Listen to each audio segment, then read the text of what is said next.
Con sus últimas gotas de sangre manchando el musgo del bosque, la mujer moribunda extendió a su recién nacido hacia Carmen, sus ojos suplicantes transmitiendo un terror que helaba los huesos.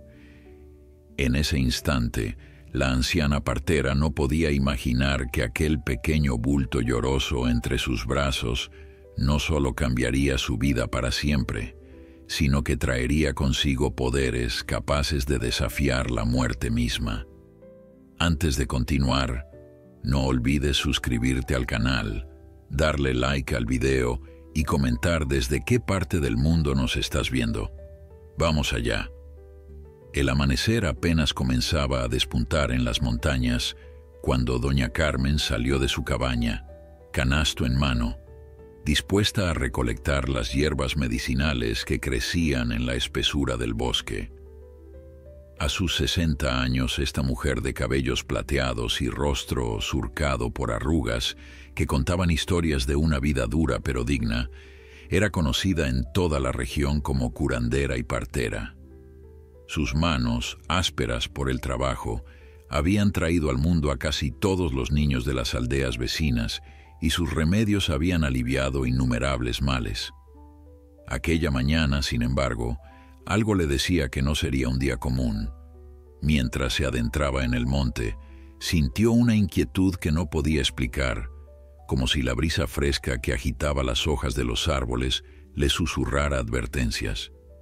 «Santa Virgen, ¿qué será esta desazón que siento?», murmuró para sí misma ajustando el pañuelo que cubría su cabeza.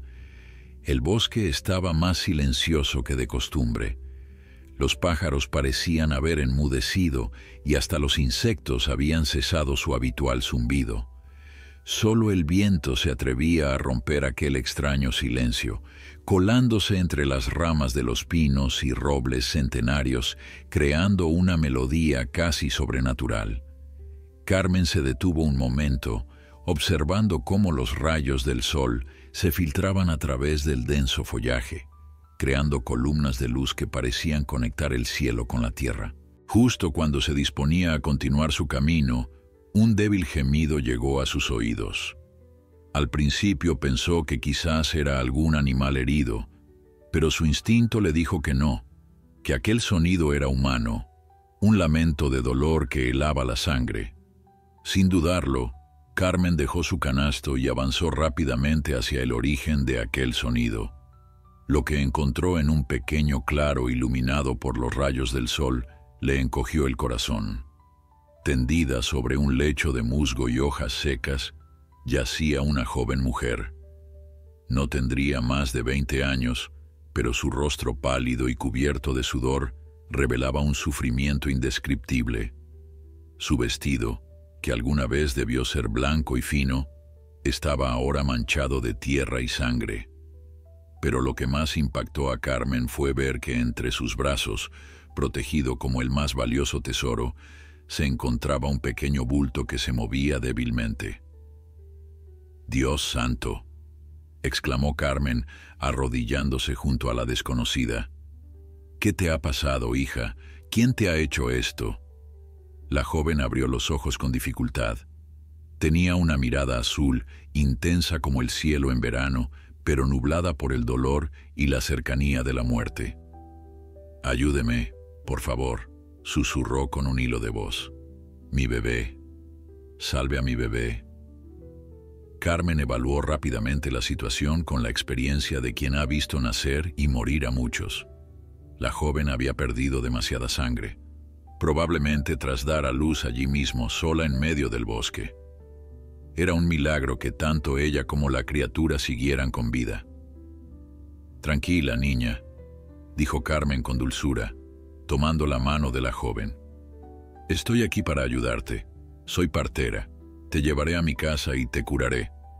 La joven negó débilmente con la cabeza y una lágrima solitaria rodó por su mejilla sucia. «Es demasiado tarde para mí», murmuró. «Lo sé, lo siento, pero mi hijo, él debe vivir. Prométame que lo cuidará». «No digas eso, muchacha», intentó animarla Carmen. «Eres joven y fuerte. Vas a sobrevivir. Ahora dime, ¿cómo te llamas?». ¿De dónde vienes? Debemos avisar a tu familia. Una expresión de pánico cruzó el rostro de la joven. No, no hay familia. No pueden saber. Lo matarían. Carmen sintió un escalofrío. ¿Quién querría matar a un recién nacido? ¿En qué problema estaba metida esta pobre criatura? Me llamo Lucía, continuó la joven con voz entrecortada. Mi bebé se llama Miguel, como su padre. Bien, Lucía, dijo Carmen con firmeza. Ahora escúchame. Voy a tratar de llevarte a mi cabaña. No está lejos de aquí. Allí podré atenderte mejor. Pero cuando intentó levantar a la joven, ésta soltó un gemido desgarrador. Más sangre comenzó a brotar, y Carmen comprendió que moverla solo aceleraría lo inevitable. «Doña», susurró Lucía, cada vez más débil, «prométame que lo cuidará como suyo, que nadie sabrá quién es en realidad. Es importante. Su vida depende de ello». La anciana sintió que el alma se le partía. Había ayudado a traer tantas vidas al mundo, pero raramente había tenido que presenciar cómo una madre joven se despedía de su hijo recién nacido. «Te lo prometo, hija», dijo Carmen, con lágrimas en los ojos. «Cuidaré de tu pequeño como si fuera mi propio nieto. Nadie le hará daño mientras yo viva». Una débil sonrisa iluminó el rostro de Lucía. Con manos temblorosas, descubrió el pequeño bulto que protegía contra su pecho. Un bebé diminuto, con la piel aún rojiza y arrugada, dormía plácidamente, ajeno a la tragedia que se desarrollaba a su alrededor. «Es hermoso», susurró Lucía, acariciando la mejilla del bebé con infinita ternura. «Mi pequeño Miguel, tan parecido a su padre». Con un esfuerzo supremo, la joven extendió sus brazos, ofreciendo la criatura a Carmen. La anciana tomó al bebé con delicadeza, envolviéndolo mejor en los trapos que lo cubrían. «Dígale que lo amé desde el primer momento», continuó Lucía mientras la vida se le escapaba visiblemente. «Que su padre también lo amaba, aunque nunca llegó a conocerlo». «Se lo diré, te lo prometo», aseguró Carmen, sosteniendo al bebé con un brazo mientras con el otro sujetaba la mano cada vez más fría de Lucía. «¿Y esto?». La joven, con un último esfuerzo, sacó un pequeño medallón dorado que llevaba oculto bajo su vestido. «Guárdelo. Para él, cuando sea el momento, sabrá quién es». Carmen tomó el medallón y lo guardó en el bolsillo de su delantal. Era una pieza fina, con un escudo grabado que la anciana no reconoció, pero que claramente pertenecía a una familia noble o adinerada. «Lucía, hija, ¿quién eres realmente?», preguntó Carmen, sintiendo que había mucho más en esta historia de lo que podía imaginar. Pero Lucía ya no respondió. Sus ojos azules, ahora fijos en el cielo que se vislumbraba entre las copas de los árboles, habían perdido su brillo. Un último suspiro escapó de sus labios, y su mano, que hasta ese momento se aferraba a la de Carmen, cayó inerte sobre el musgo. «Ve con Dios, hija», murmuró Carmen haciendo la señal de la cruz sobre el cuerpo de la joven. «Descansa en paz. Tu hijo estará a salvo conmigo». El bebé, como si sintiera que algo había cambiado, comenzó a llorar suavemente. Carmen lo acunó contra su pecho, meciéndolo con la experiencia de quien ha calmado a cientos de recién nacidos. «Shh, mi niño», le susurró. «Tu mamá te amaba tanto que dio su vida por ti. Y ahora, esta vieja será tu nueva mamá. Te protegeré con mi vida, pequeño Miguel». Carmen no podía dejar el cuerpo de Lucía abandonado en el bosque como si fuera un animal. Con el bebé seguro en un improvisado cabestrillo hecho con su chal, la anciana cavó una tumba poco profunda usando sus propias manos y un palo afilado que encontró cerca. El trabajo fue arduo, sus viejos huesos protestando con cada movimiento, pero el respeto por la muerta y la promesa hecha le dieron fuerzas. «Que la tierra te sea leve, hija», susurró cuando finalmente cubrió el cuerpo con tierra y piedras. Y que Dios te reciba en su gloria. Tu hijo estará a salvo, te lo juro por lo más sagrado. Colocó una cruz hecha con 2 ramas atadas con hierba seca, y después de una breve oración, tomó su canasto y emprendió el camino de regreso a casa, ahora con una responsabilidad inmensa entre sus brazos. El pequeño Miguel se mantuvo sorprendentemente tranquilo durante el trayecto, como si entendiera la gravedad de la situación. Solo cuando el sol alcanzó su cenit y el calor se intensificó, comenzó a inquietarse, haciendo pequeños ruidos que anunciaban hambre. «Ya casi llegamos, Angelito», le decía Carmen. «Pronto encontraremos algo para alimentarte». La cabaña de Carmen se encontraba en las afueras de San Isidro, un pueblecito de apenas 50 casas donde todos se conocían desde generaciones atrás.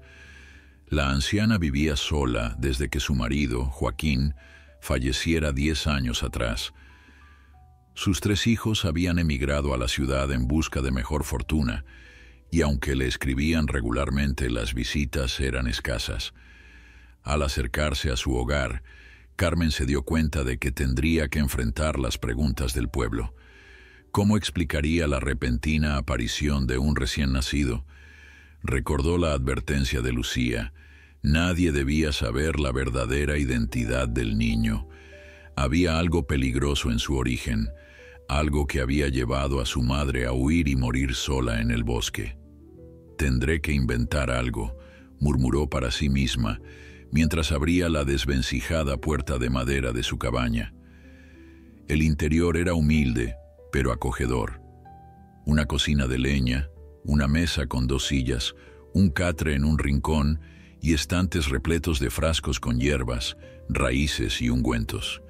El olor a romero y manzanilla impregnaba el ambiente, mezclándose con el aroma del pan que había horneado la noche anterior. Carmen depositó con cuidado al bebé sobre su catre y lo examinó detenidamente.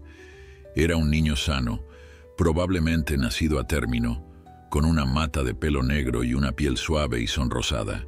No parecía haber sufrido durante el parto, lo que era un milagro considerando las circunstancias. «Eres un luchador, pequeño Miguel», sonrió Carmen acariciando su mejilla, «igual que tu madre». El problema más urgente era alimentarlo.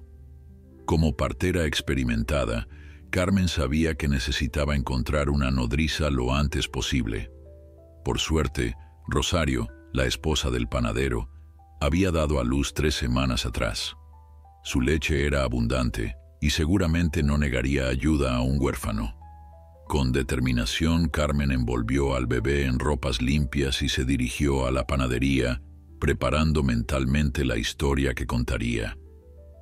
El pueblo estaba tranquilo a esa hora de la tarde. Algunos niños jugaban en la plaza y un par de ancianos conversaban sentados a la sombra de un gran roble. Carmen agradeció no encontrarse con muchos vecinos en su camino. La panadería olía a pan recién horneado y a canela. Rosario estaba amamantando a su pequeña Luciana cuando Carmen entró, haciendo sonar la campanilla de la puerta. «Doña Carmen», exclamó sorprendida la joven madre.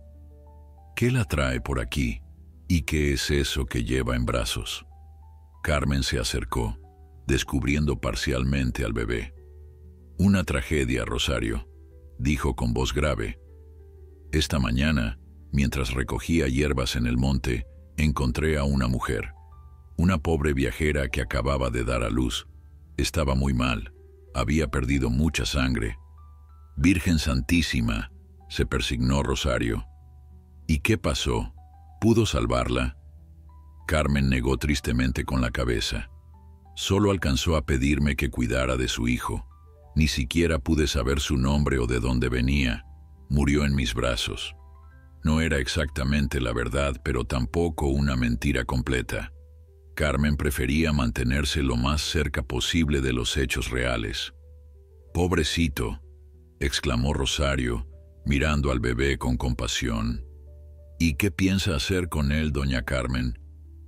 «Voy a criarlo», respondió la anciana con determinación. Se lo prometí a su madre, pero necesito tu ayuda, Rosario. El niño necesita leche y yo ya no estoy en edad de producirla. Rosario no dudó ni un momento. Entregó su propia hija a Carmen y tomó al pequeño Miguel, ofreciéndole su pecho, que el bebé aceptó con voracidad. Claro que le ayudaré, doña Carmen. Ningún niño debería pasar hambre habiendo leche disponible. Puede traerlo 2 veces al día, y yo le daré de comer. Carmen sintió que un peso se levantaba de sus hombros. Que Dios te bendiga, Rosario. No sé cómo agradecerte. No hay nada que agradecer. Usted ha traído a todos los niños del pueblo al mundo, incluyendo a mi Luciana. Es lo mínimo que puedo hacer. Mientras el bebé se alimentaba, Domingo, el esposo de Rosario, entró a la panadería desde la trastienda, secándose el sudor de la frente con un pañuelo. Doña Carmen, ¿qué la trae por aquí? ¿Y ese bebé? Rosario rápidamente le contó lo sucedido. Domingo frunció el ceño, pensativo. Es extraño. Una mujer viajando sola a punto de dar a luz. No dijo nada más. Ninguna pista sobre su identidad. Carmen negó con la cabeza, evitando la mirada inquisitiva del panadero. Estaba demasiado débil para hablar mucho. Solo me pidió que cuidara de su hijo. Bueno, ya sabe cómo es la gente del pueblo, doña Carmen, advirtió Domingo. Empezarán a hacer preguntas, a inventar historias. Que digan lo que quieran, respondió Carmen con firmeza. Este niño es inocente y necesita un hogar. Yo se lo daré. Esa noche, después de regresar a su cabaña con el bebé alimentado y dormido, Carmen sacó el medallón que Lucía le había entregado. Lo examinó bajo la luz de una vela. Era una pieza de oro finamente trabajada. En una cara tenía grabado un escudo con un águila y una espada. En la otra, una inscripción en latín que Carmen no podía leer. Sin duda, pertenecía a una familia noble o muy adinerada. ¿Quién eras realmente, Lucía?, murmuró Carmen, guardando nuevamente el medallón en un pequeño cofre donde guardaba sus objetos más preciados. ¿Y qué secreto rodea a este niño que lo pone en tanto peligro? Las siguientes semanas fueron un desafío para Carmen. Hacía décadas que no cuidaba de un recién nacido, y su cuerpo envejecido protestaba ante las noches sin dormir y el constante ajetreo. Sin embargo, una extraña energía parecía haberse apoderado de ella. Donde antes sentía dolor en las articulaciones, ahora encontraba fuerza. Sus manos, normalmente temblorosas, se volvían firmes cuando sostenían al pequeño Miguel. «Es como si este niño me estuviera devolviendo la juventud», comentó una tarde a Rosario, mientras esperaba que el bebé terminara de alimentarse. «Es el amor, doña Carmen», sonrió la joven. «El amor hace milagros». Pero no todos en el pueblo veían con buenos ojos la situación. Los rumores comenzaron a circular. Algunos decían que el bebé era en realidad el nieto ilegítimo de Carmen, hijo de alguna de sus hijas que vivían en la ciudad. Otros, más maliciosos, insinuaban que la historia de la mujer moribunda era una invención, que nadie sabía de dónde había salido realmente ese niño. El padre Tomás, el párroco del pueblo, visitó a Carmen una tarde. Era un hombre bondadoso que conocía a la partera desde hacía más de 30 años. «Carmen, sabes que confío en ti», le dijo mientras tomaban té en la pequeña mesa de la cabaña. «Pero debo preguntarte, ¿hay algo más que deba saber sobre este niño? El pueblo habla, y mi deber es asegurarme de que todo esté en orden». Carmen sostuvo la mirada del sacerdote sin pestañear. «Padre, le juro por lo más sagrado que ese niño me fue entregado por su madre moribunda. No sé quién era ella ni de dónde venía. Solo sé que mi deber cristiano es cuidar de esta criatura inocente». El padre Tomás asintió, satisfecho con la respuesta. «Te creo, Carmen, y te ayudaré. Hablaré con el pueblo para acallar los rumores. El próximo domingo bautizaremos al niño para que tenga la protección de Dios y el reconocimiento de la comunidad. Cuando el sacerdote se marchó, Carmen tomó al pequeño Miguel en brazos y lo acunó susurrándole: «Pronto serás oficialmente Miguel Vega, mi nieto ante los ojos de todos, y nadie, nunca, te apartará de mi lado». El bautizo de Miguel se celebró el domingo siguiente, tal como había prometido el padre Tomás. La pequeña iglesia de San Isidro se llenó no solo por devoción, sino también por curiosidad. Todos querían ver al misterioso bebé que doña Carmen había adoptado. «Yo te bautizo, Miguel Vega, en el nombre del Padre, del Hijo y del Espíritu Santo», pronunció solemnemente el sacerdote mientras derramaba agua bendita sobre la cabeza del bebé, que sorprendentemente no lloró, sino que mantuvo sus ojos bien abiertos, como si entendiera la importancia del momento. Carmen, vestida con su mejor ropa, sostenía al niño con orgullo. A su lado, Rosario y Domingo habían aceptado ser los padrinos del pequeño, un honor que habían recibido con humildad y compromiso. «Este niño es ahora parte de nuestra comunidad», anunció el padre Tomás al finalizar la ceremonia. «Doña Carmen le ha dado su apellido y su hogar, mostrando la caridad cristiana que todos deberíamos practicar. Espero que cada uno de ustedes lo acoja como lo que es, un hijo más de San Isidro». Las palabras del sacerdote tuvieron el efecto deseado. Los rumores no cesaron por completo, pero al menos el pequeño Miguel había sido oficialmente aceptado en la comunidad. Los meses pasaron rápidamente.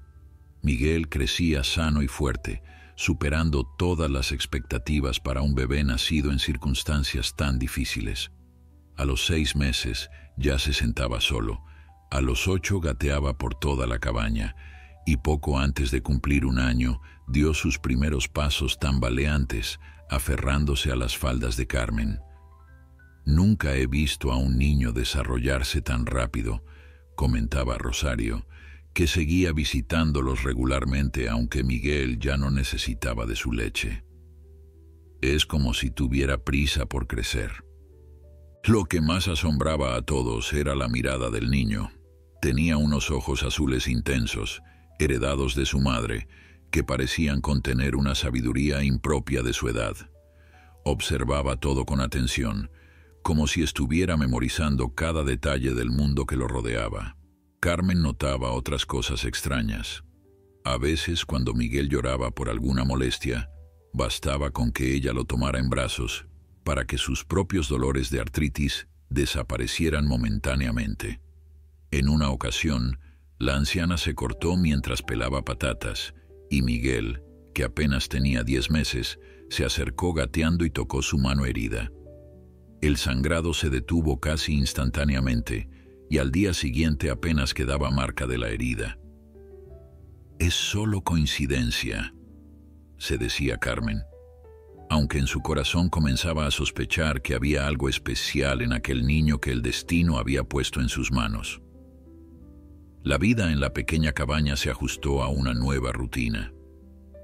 Carmen seguía ejerciendo como partera y curandera, pero ahora llevaba a Miguel con ella a todas partes. El niño parecía disfrutar estas salidas, observando atentamente cómo su abuela adoptiva preparaba remedios o atendía a los enfermos. Cuando Miguel cumplió 2 años, ocurrió algo que conmocionó al pueblo entero y que nadie pudo explicar racionalmente. Era una tarde calurosa de verano. La sequía había azotado la región durante meses, arruinando cosechas y matando el ganado. Los pozos comenzaban a secarse y el arroyo que cruzaba el pueblo se había reducido a un hilo de agua turbia. Carmen estaba en su huerto, tratando de salvar las pocas plantas medicinales que le quedaban. Miguel jugaba cerca, cavando en la tierra reseca con un palito. «Agua, abuela», dijo de repente el niño señalando hacia el suelo. Su vocabulario era limitado, pero sorprendentemente claro para su edad. «Sí, mi niño, necesitamos agua», respondió Carmen con tristeza. Pero no ha llovido en meses. Miguel se puso de pie con determinación. Caminó unos pasos y comenzó a cavar en un punto específico del huerto, con una intensidad que sorprendió a Carmen. «¿Qué haces, Miguel?», preguntó la anciana acercándose. «Agua», repitió el niño, sin dejar de cavar. Carmen pensó que era solo un juego infantil, pero algo en la seguridad de Miguel la intrigó. Se arrodilló junto a él y comenzó a ayudarle, más por seguirle la corriente que por verdadera convicción. Para su asombro, después de cavar apenas medio metro, la tierra comenzó a humedecerse, un poco más profundo, y un pequeño brote de agua clara surgió de la tierra. «Dios mío», exclamó Carmen, persignándose. «Has encontrado agua, Miguel. Has encontrado un manantial». La noticia se extendió como el fuego por el pueblo. Pronto, decenas de vecinos se congregaron alrededor del huerto de Carmen, observando con incredulidad el pequeño pero constante flujo de agua cristalina que brotaba de la tierra. «Es un milagro», decían algunos. «Es una señal de Dios», afirmaban otros. El padre Tomás bendijo el manantial, que con el paso de los días se convirtió en un pozo suficiente para abastecer a varias familias. La sequía continuó, pero al menos el pueblo tenía agua potable gracias al descubrimiento de Miguel. Este incidente cambió la forma en que los habitantes de San Isidro veían al niño. Los rumores maliciosos fueron reemplazados por historias de admiración. Algunos comenzaron a atribuirle poderes especiales, lo que preocupaba a Carmen. «No es bueno que lo vean como algo más que un niño», le comentó a Rosario mientras ambas lavaban ropa en el nuevo pozo. «Miguel es especial, sí, pero sigue siendo un niño que necesita crecer con normalidad». «La gente siempre necesita algo en que creer, doña Carmen», respondió sabiamente Rosario, «especialmente en tiempos difíciles. Pero no se preocupe, cuidaremos que nadie lo trate como a un fenómeno». Sin embargo, era difícil ignorar los pequeños milagros que parecían ocurrir alrededor de Miguel. Las plantas crecían más vigorosas donde él jugaba. Los animales enfermos se recuperaban cuando el niño los acariciaba. Y lo más asombroso, Carmen, que a sus 62 años debería estar disminuyendo sus actividades, parecía rejuvenecer día a día.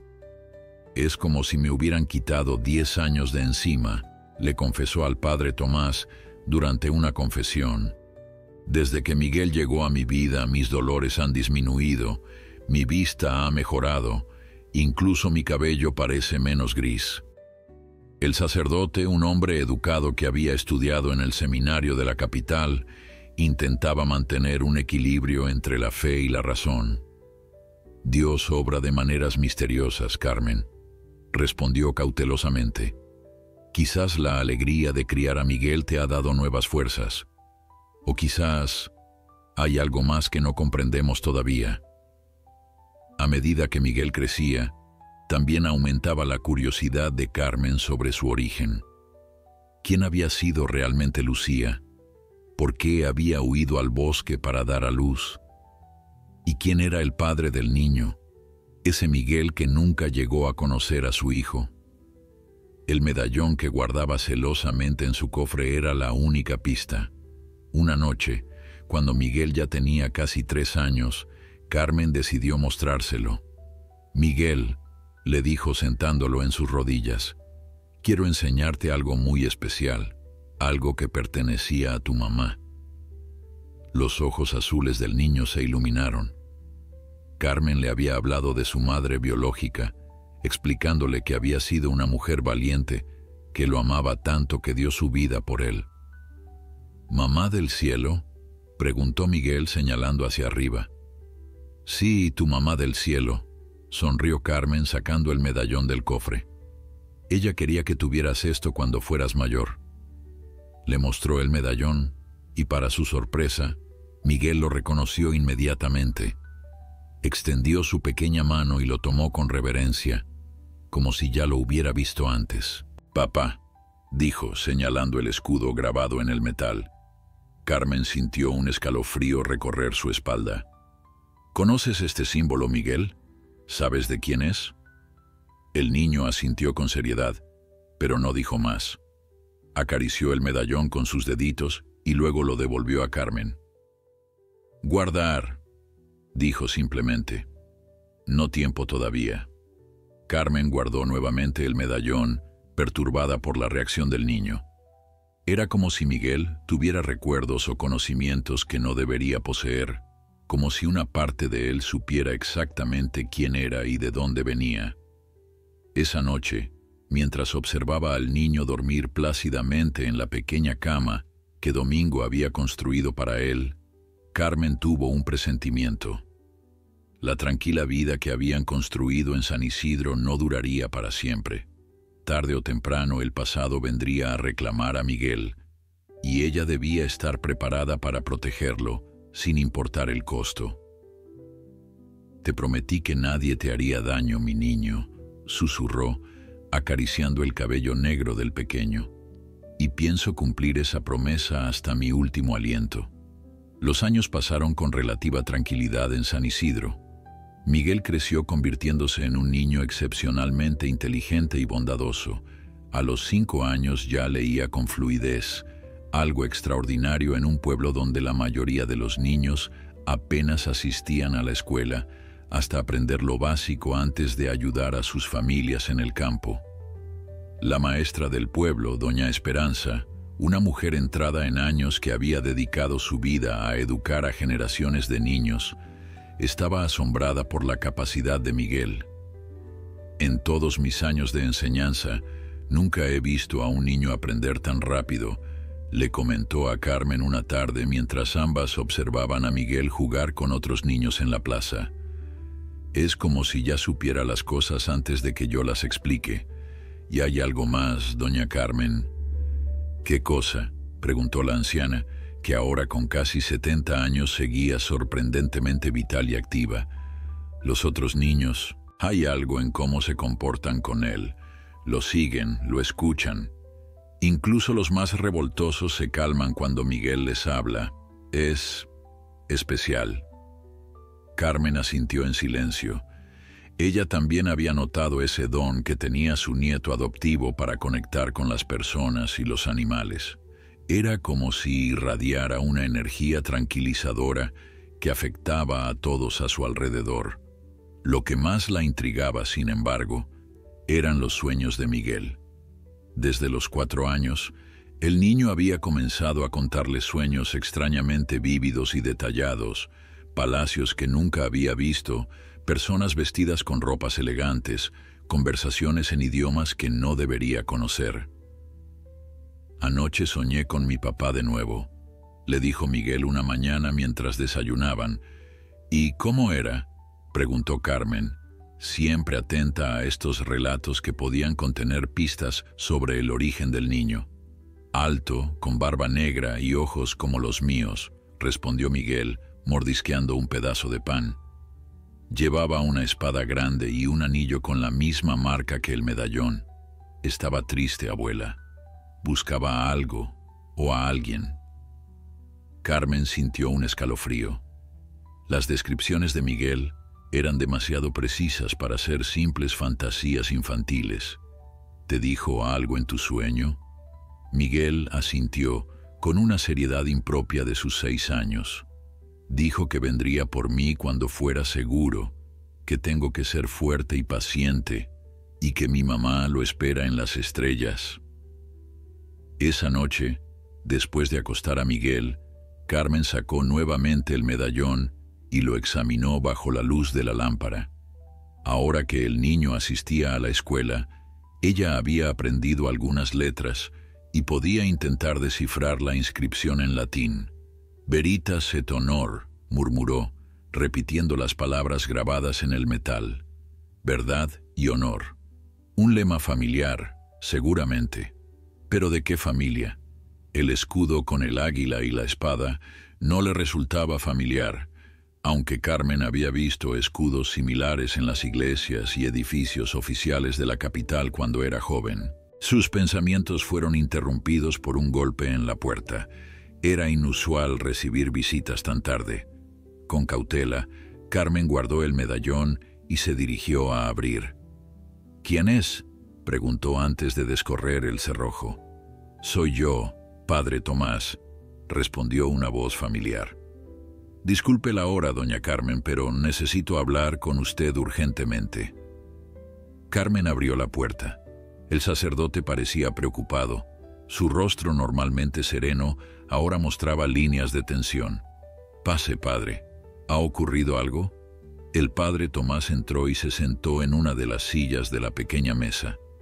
Carmen le ofreció un té de hierbas que el sacerdote aceptó agradecido. «Ha llegado un hombre al pueblo», comenzó después de dar un sorbo a su bebida. «Un forastero elegante, con aspecto de venir de la capital o incluso del extranjero, está haciendo preguntas». «¿Qué tipo de preguntas?», inquirió Carmen, sintiendo que su corazón se aceleraba. «Preguntas sobre un niño especial, según sus palabras. Quiere saber si en los últimos años ha nacido algún niño en circunstancias inusuales, o si alguien ha adoptado a un niño que no sea de la familia». Carmen palideció. Después de casi 7 años, el pasado finalmente parecía alcanzarlos. «¿Le ha hablado de Miguel?», preguntó con voz temblorosa. «No, por supuesto que no», respondió el sacerdote. «Nadie en el pueblo lo ha hecho. Todos quieren a Miguel y saben lo importante que es para usted. Pero este hombre es persistente.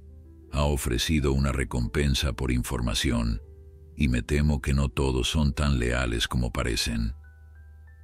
«¿Quién es este hombre? ¿Dijo su nombre o de dónde viene?». «Se presentó como don Alejandro Montero. Dice ser un enviado de una familia noble que busca a su heredero perdido. Llegó en un carruaje elegante, con sirvientes y guardias. Está hospedado en la posada de don Jacinto». Carmen se levantó y caminó hasta la habitación donde Miguel dormía plácidamente. Lo observó por un momento, su corazón dividido entre el miedo y la resignación. ¿Era posible que este forastero fuera enviado por la familia del padre de Miguel? ¿Venían a reclamar al niño como suyo? «Debemos ser cautelosos, padre», dijo finalmente regresando a la mesa. «No sabemos si este hombre tiene buenas o malas intenciones. Lucía, la madre de Miguel, estaba huyendo de alguien. Temía por la vida de su hijo». «Lo sé», asintió el sacerdote. «Por eso he venido a advertirle. Creo que deberían partir al menos por unos días hasta que pueda averiguar más sobre este don Alejandro». «¿Partir? ¿A dónde?». «Mi hermana vive en un convento a 3 días de camino en las montañas. Es un lugar seguro, apartado. Nadie buscaría allí a un niño. Podría escribirle una carta explicándole la situación». Carmen consideró la propuesta. La idea de huir no le agradaba.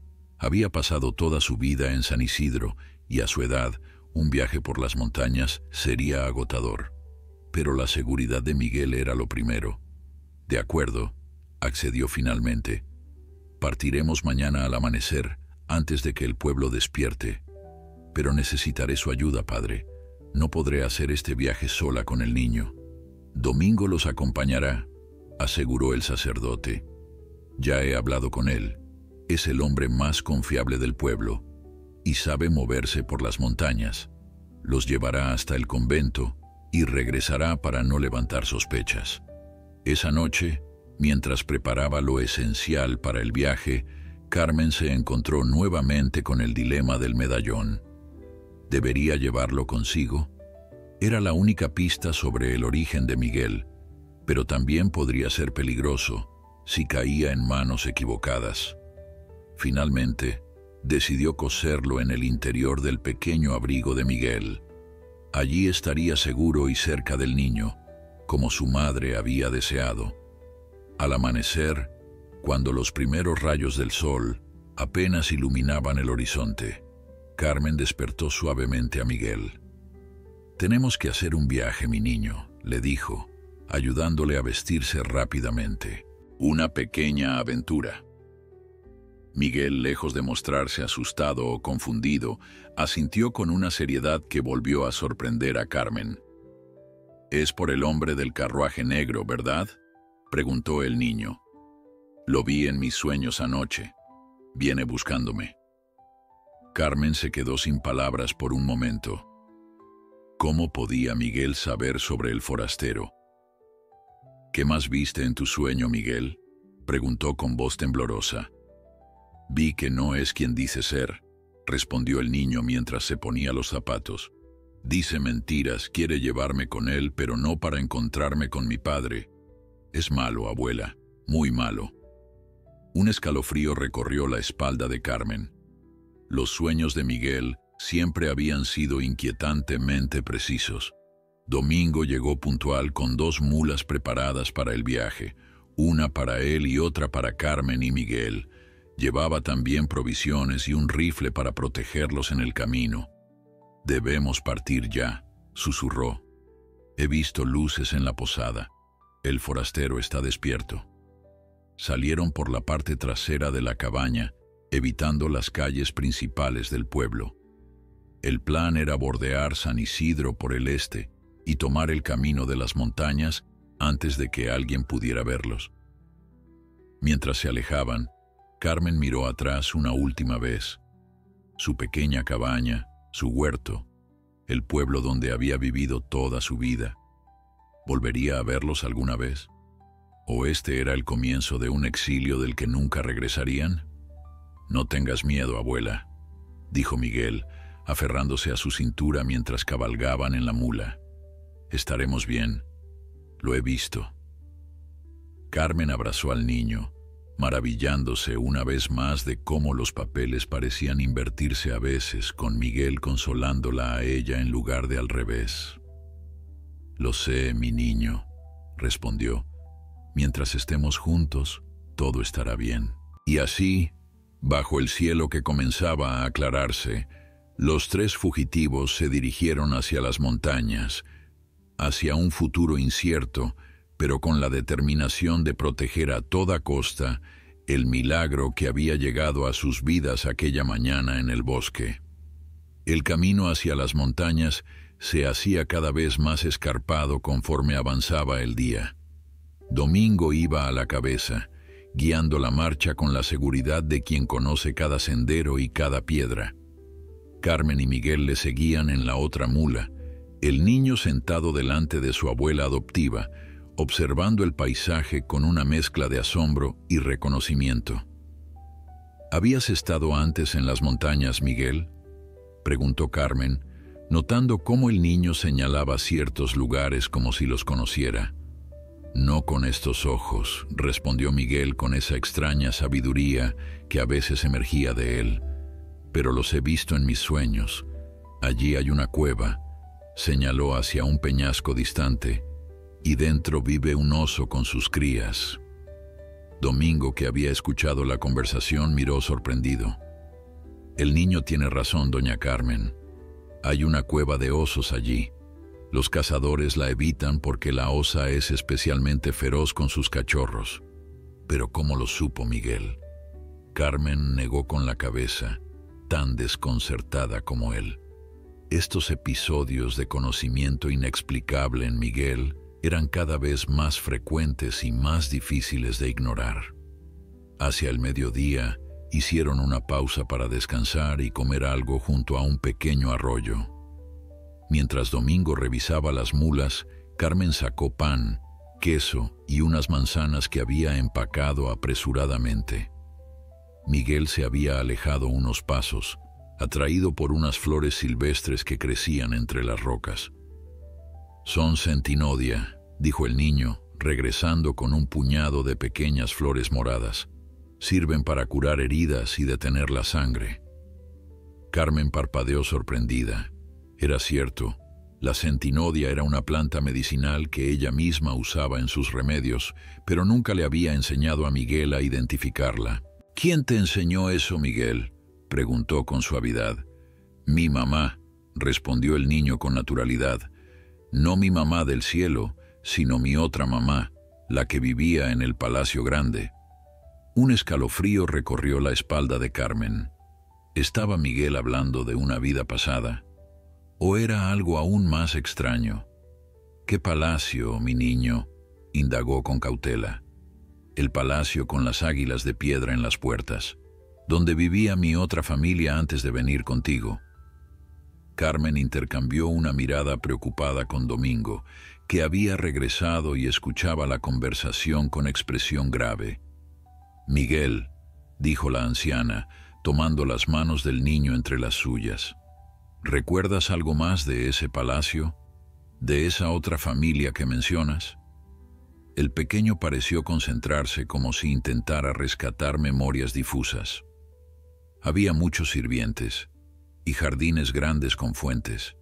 Mi papá era importante, la gente se inclinaba cuando él pasaba.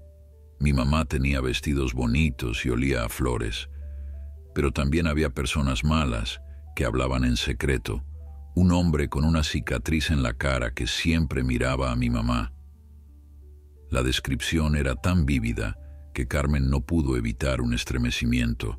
No parecían fantasías infantiles, sino recuerdos genuinos. Pero, ¿cómo podía un niño de 6 años recordar detalles de una vida que nunca había vivido? ¿Sabes por qué tu mamá tuvo que huir, Miguel?, preguntó Domingo, incapaz de contener su curiosidad. Miguel asintió con solemnidad. «Porque el hombre de la cicatriz mató a mi papá. Lo vi en mis sueños. Le puso veneno en su copa durante un banquete. Todos pensaron que mi papá se había enfermado, pero fue el veneno. Mi mamá lo sabía, pero nadie le creyó. Entonces ella escapó conmigo en su vientre, porque el hombre de la cicatriz también quería matarme a mí». Un silencio pesado cayó sobre los tres. La historia de Miguel, aunque contada con la simplicidad de un niño, tenía una coherencia aterradora. Si era cierta, explicaría por qué Lucía había huido al bosque, por qué temía tanto por la vida de su hijo. «El hombre del carruaje negro», continuó Miguel, «trabaja para el hombre de la cicatriz. Viene a llevarme con él, no con mi familia verdadera». Carmen abrazó a Miguel con fuerza, como si temiera que alguien pudiera arrebatárselo en ese mismo instante. «Nadie te llevará a ninguna parte sin mi permiso, mi niño», afirmó con determinación. «Te lo prometí a tu madre y pienso cumplir esa promesa». Reanudaron el viaje poco después, ahora con un sentido de urgencia renovado. Las revelaciones de Miguel habían dado un giro aún más siniestro a su situación. No estaban huyendo de una familia noble que reclamaba a su heredero. Estaban escapando de asesinos que querían completar un crimen iniciado años atrás. Conforme avanzaba la tarde, el cielo comenzó a oscurecerse. Nubes densas y grises se acumulaban sobre las montañas, presagiando una tormenta. «Debemos encontrar refugio», advirtió Domingo. «Estas tormentas de montaña pueden ser peligrosas. Hay una cabaña de pastores a un par de kilómetros. Podríamos pasar allí la noche». Apresuraron el paso, pero la tormenta fue más rápida. Cuando las primeras gotas comenzaron a caer, aún estaban a mitad de camino de la cabaña. Pronto la lluvia se convirtió en un aguacero que dificultaba la visión y hacía resbaladizo el ya peligroso sendero. Un relámpago iluminó el cielo, seguido casi inmediatamente por el estruendo de un trueno. Las mulas relincharon nerviosas y la que montaban Carmen y Miguel se encabritó, asustada. «¡Cuidado!», gritó Domingo, pero era tarde. Carmen, tratando de proteger a Miguel, perdió el equilibrio y ambos cayeron de la mula. Por fortuna, aterrizaron en un montón de hojas y ramas, evitando las rocas afiladas que bordeaban el camino. «¿Están bien?», Domingo desmontó rápidamente y corrió hacia ellos. Carmen se había golpeado el hombro y sentía un dolor punzante, pero su preocupación era Miguel. «¿Estás herido, mi niño?», preguntó revisándolo ansiosamente. Para su sorpresa, Miguel parecía perfectamente bien. Se puso de pie, sacudiéndose hojas y barro, y se acercó a Carmen con expresión preocupada. «Tú estás lastimada, abuela», dijo, tocando su hombro. En el instante en que la pequeña mano de Miguel se posó sobre ella, Carmen sintió una extraña calidez que se extendía desde el punto de contacto. El dolor disminuyó casi inmediatamente, como si nunca hubiera existido. Domingo, que había presenciado la escena, se santiguó nerviosamente. «Vamos», dijo, ayudando a Carmen a levantarse. «La cabaña no está lejos. Podemos llegar a pie si las mulas nos siguen». La tormenta arreció mientras avanzaban penosamente por el sendero embarrado. Miguel, para sorpresa de ambos adultos, parecía imperturbable ante las inclemencias del tiempo. Caminaba con determinación, como si supiera exactamente hacia dónde se dirigían.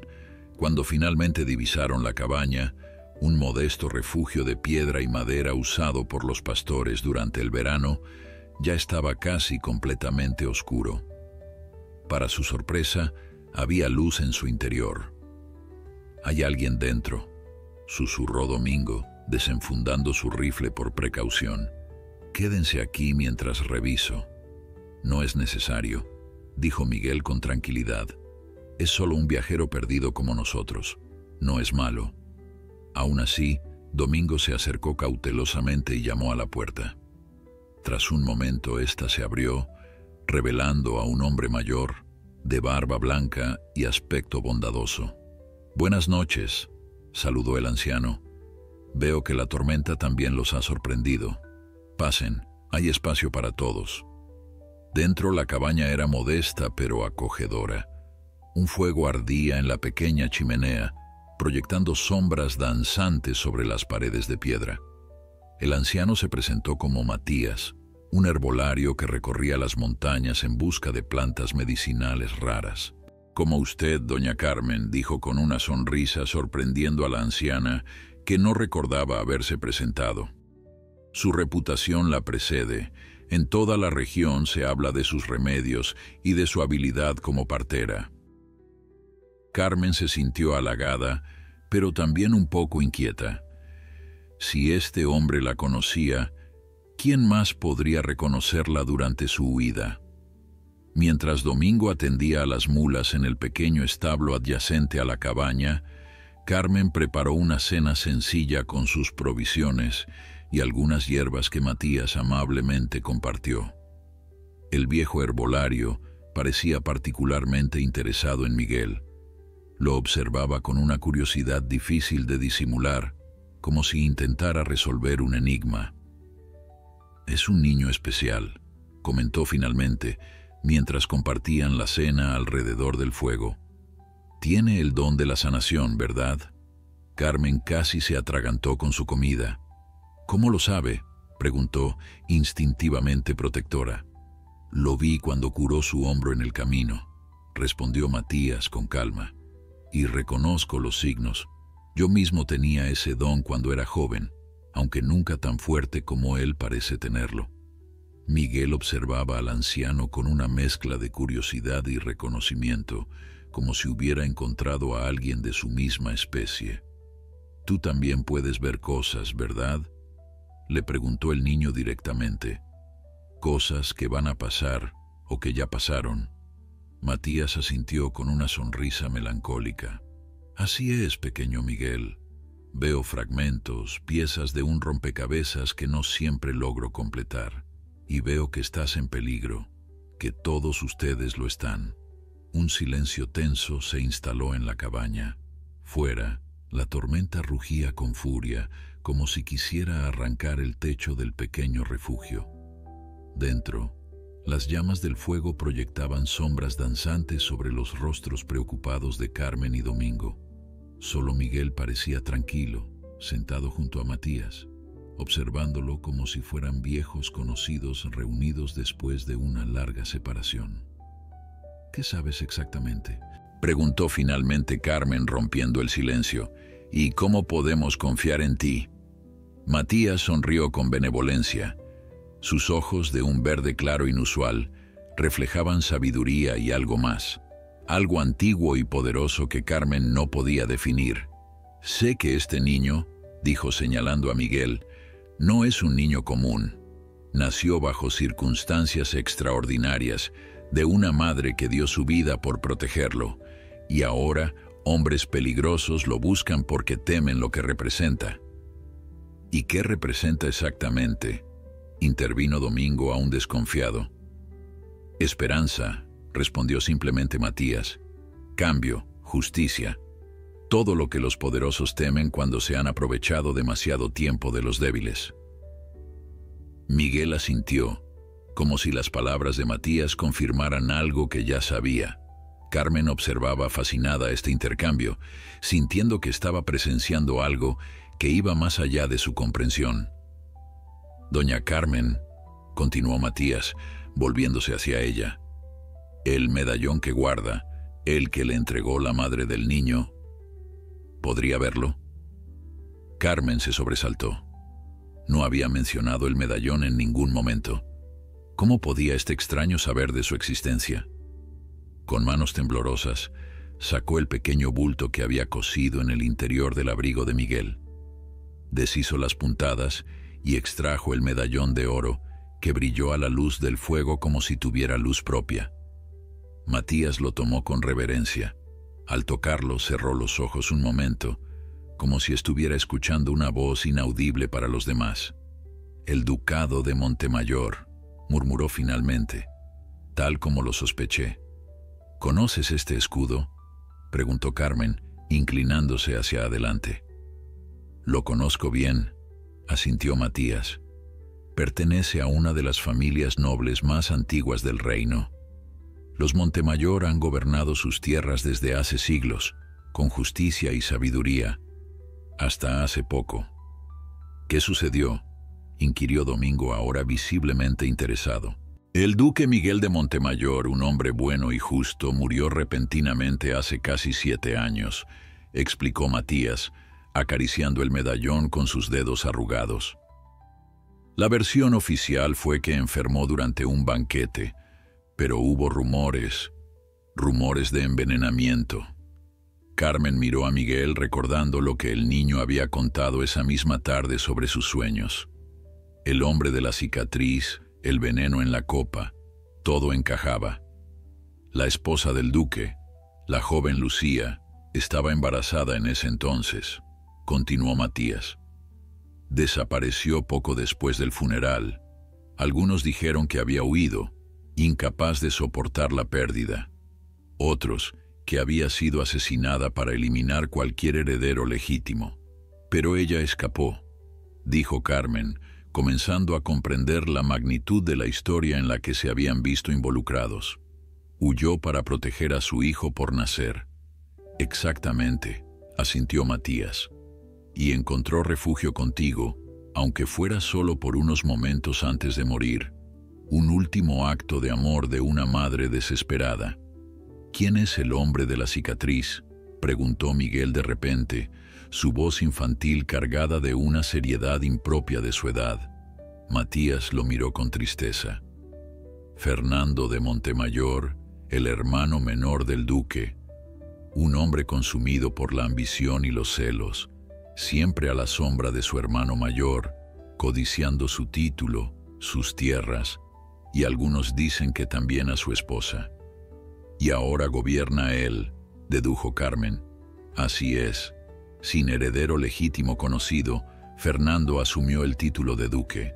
Ha gobernado con mano de hierro estos años, aumentando los impuestos, castigando cualquier disidencia. La gente sufre bajo su yugo. Y si descubriera que el heredero legítimo vive», comenzó Domingo. «Haría lo imposible por eliminarlo», completó Matías. «Por eso ha enviado a ese hombre, Alejandro Montero, su más leal sirviente, no para encontrar al heredero y devolverlo a su hogar, sino para asegurarse de que nunca pueda reclamar lo que es suyo por derecho». Carmen abrazó instintivamente a Miguel, como si pudiera protegerlo de las garras de un destino que parecía haberlo marcado desde antes de nacer. «¿Qué podemos hacer?», preguntó, la desesperación evidente en su voz. Solo somos gente simple. No podemos enfrentarnos a un duque y sus hombres. Matías permaneció en silencio un momento, contemplando el fuego. Luego, como si hubiera tomado una decisión, se levantó y se dirigió a su morral. Extrajo un pequeño frasco de cristal que contenía un líquido azulado. «Este camino hacia el convento es peligroso», dijo. «Montero conoce su destino. Ha enviado hombres para interceptarlos antes de que lleguen». «¿Cómo lo sabes?», preguntó Domingo alarmado. «Lo he visto», respondió simplemente Matías. «¿Cómo ve Miguel? Fragmentos del futuro que se entrelazan con el presente. Entonces estamos perdidos», suspiró Carmen, sintiendo que la esperanza la abandonaba.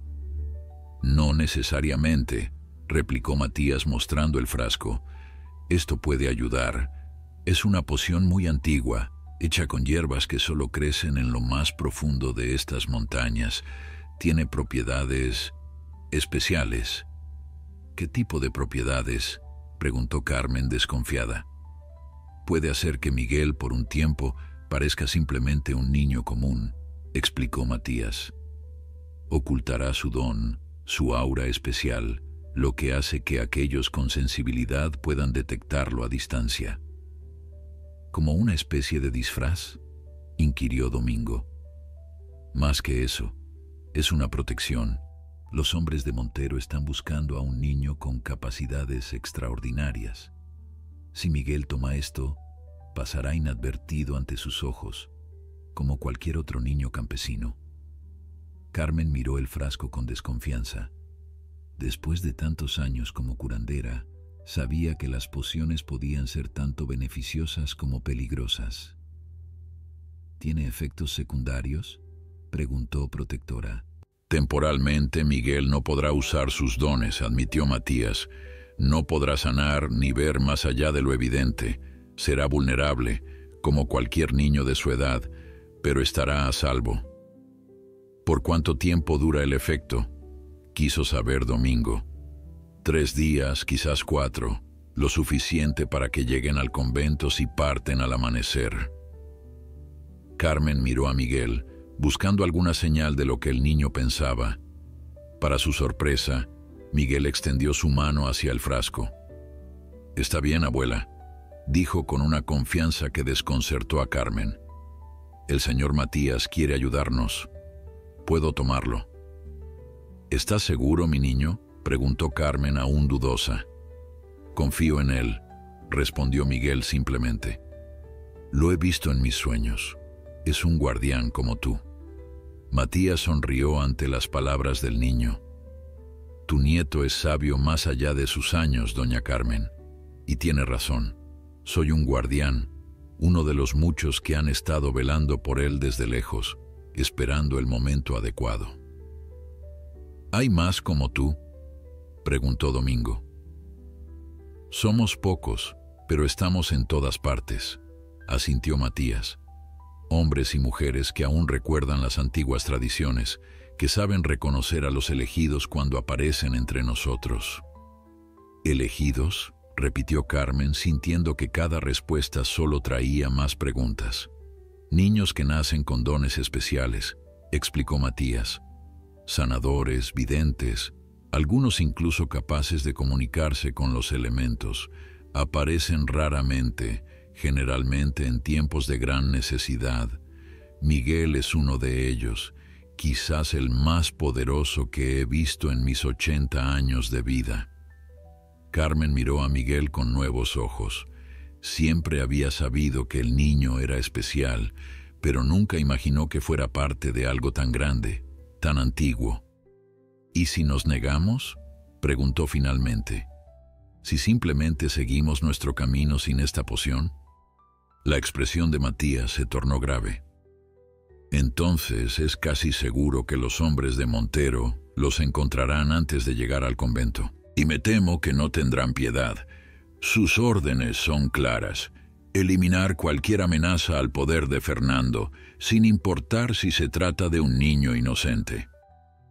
Un silencio pesado siguió a estas palabras. Fuera, la tormenta comenzaba a amainar, pero el peligro que los acechaba parecía más cercano que nunca. «Tomaré la poción», dijo Miguel con firmeza, rompiendo el silencio. «Y luego iremos al convento. Allí estaremos a salvo por un tiempo». «¿Por un tiempo?», repitió Carmen. «¿Qué pasará después?». Miguel miró directamente a Matías, como si ambos compartieran un secreto.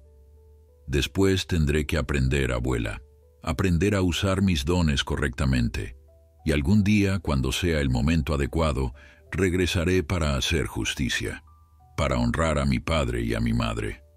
Carmen sintió un escalofrío. Las palabras de Miguel no eran las de un niño de 6 años, sino las de alguien mucho mayor, alguien consciente de su destino. «Primero lo primero», intervino Matías entregando el frasco a Miguel. «Bebe esto, pequeño duque, y que los antiguos dioses te protejan en tu camino». El amanecer llegó con una calma engañosa. La tormenta había pasado, dejando tras de sí un cielo lavado de un azul casi irreal y un aire fresco cargado del aroma de tierra mojada y pinos. Carmen despertó antes que los demás, inquieta por los eventos de la noche anterior y las revelaciones sobre Miguel. Su pequeño nieto, al que había criado con tanto amor durante estos años, resultaba ser el heredero de un ducado, un niño con poderes extraordinarios, un elegido, según las palabras de Matías. Se acercó al rincón donde Miguel dormía plácidamente. Su respiración era tranquila, su rostro sereno. Después de beber la poción de Matías, el niño había caído en un sueño profundo casi inmediatamente. ¿Había cambiado algo en él? A simple vista, parecía el mismo Miguel de siempre, pero Carmen no podía evitar preguntarse si al despertar seguiría siendo el niño especial que conocía. «No te preocupes». La voz de Matías la sobresaltó. El anciano estaba de pie junto a la ventana contemplando el amanecer. «La poción solo oculta sus dones, no los elimina. Sigue siendo el mismo Miguel». Carmen asintió, aunque no del todo convencida. Se sentía como si hubiera perdido algo, aunque no podía definir exactamente qué. «Debemos partir pronto», continuó Matías. «Los hombres de Montero no tardarán en ampliar su búsqueda hacia las montañas». «¿Vendrás con nosotros?», preguntó Carmen. Matías negó con la cabeza. «Mi camino es otro, buena mujer, pero nos volveremos a encontrar cuando sea el momento adecuado». Antes de que Carmen pudiera preguntar más, Miguel comenzó a despertar. El niño abrió los ojos y miró a su alrededor, momentáneamente desorientado. «Abuela», llamó con voz somnolienta, «tuve sueños muy extraños». Carmen se apresuró a su lado. «¿Qué tipo de sueños, mi niño?». Miguel frunció el ceño, como si intentara recordar algo que se desvanecía rápidamente. «No lo sé. No puedo recordarlos. Es como si estuvieran ahí, pero no pudiera alcanzarlos». Carmen miró alarmada a Matías. «Es normal», explicó el anciano. «La poción nubla no solo sus dones, sino también los recuerdos relacionados con ellos. Volverán cuando el efecto pase».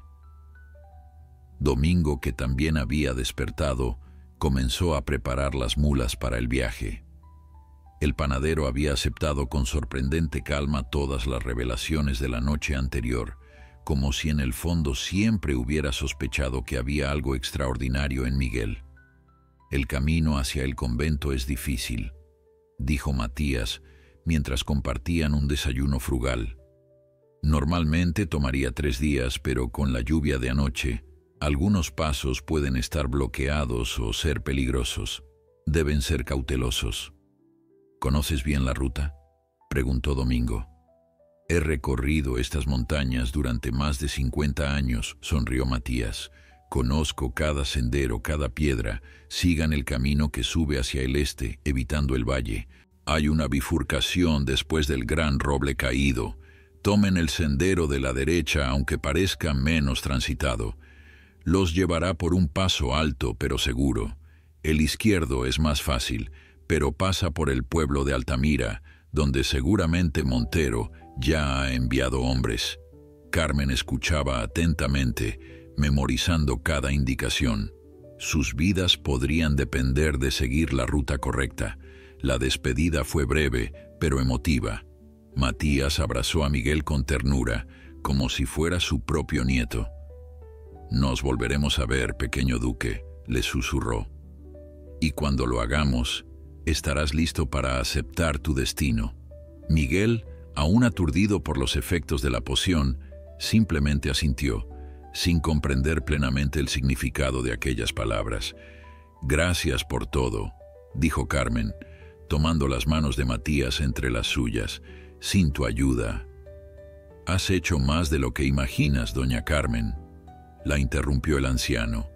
«Criaste a este niño con amor y sabiduría, le diste raíces fuertes y un corazón noble. No podría haber estado en mejores manos». Con estas palabras de despedida, los tres viajeros montaron las mulas y emprendieron el camino hacia el este, donde las montañas se alzaban majestuosas contra el cielo matutino. El sendero, ya de por sí difícil, estaba ahora sembrado de obstáculos tras la tormenta. Ramas caídas, piedras sueltas y en algunos tramos, pequeños deslizamientos de lodo dificultaban el avance. Domingo iba a la cabeza, atento a cualquier peligro, mientras Carmen sostenía a Miguel delante de ella, protegiéndolo con su cuerpo. El niño estaba inusualmente silencioso. Normalmente, durante sus paseos por el campo, Miguel no dejaba de hacer preguntas, de señalar plantas y animales, de compartir observaciones sorprendentemente agudas para su edad. Ahora, sin embargo, parecía apagado, como si una parte esencial de su ser estuviera dormida. «¿Te sientes bien, mi niño?», preguntó Carmen preocupada. «Sí, abuela», respondió Miguel. «Solo me siento diferente, como si me faltara algo». Carmen apretó los labios, reprimiendo la angustia que sentía. ¿Había hecho bien en permitir que Miguel tomara aquella poción? ¿No estarían arriesgándose demasiado al suprimir precisamente lo que hacía especial al niño? Hacia el mediodía, llegaron al gran roble caído que Matías había mencionado.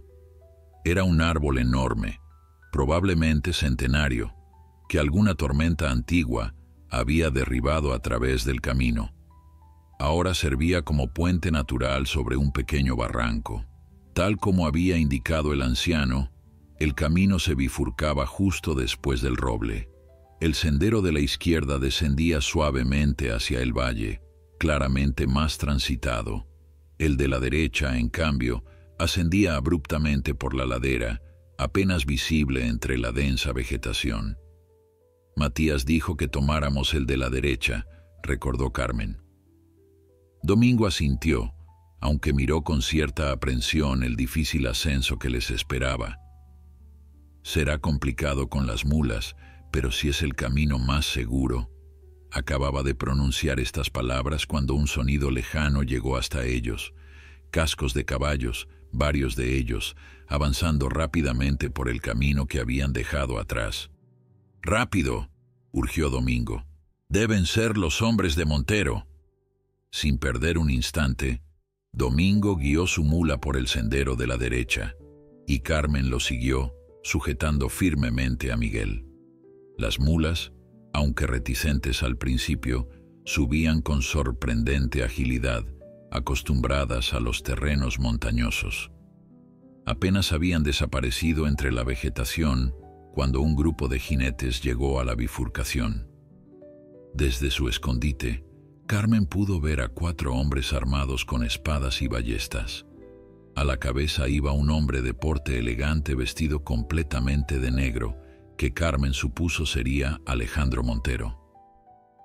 «¿Estás seguro de que tomaron este camino?», preguntó el hombre de negro a uno de sus acompañantes. «Los aldeanos de San Isidro dijeron que la vieja y el niño partieron hacia las montañas, señor», respondió el otro. «Este es el único camino». Montero observó la bifurcación con el ceño fruncido. «El sendero de la izquierda lleva a Altamira», dijo. «Es el camino lógico si van al convento. El de la derecha es demasiado difícil para una anciana y un niño». Carmen contuvo la respiración.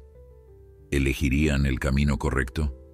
Si los descubrían ahora, en campo abierto, no tendrían ninguna posibilidad contra hombres armados. «Dividámonos», ordenó finalmente Montero. «Tú y tú», señaló a dos de sus hombres, «tomad el camino de la derecha. Nosotros iremos por el principal hacia Altamira.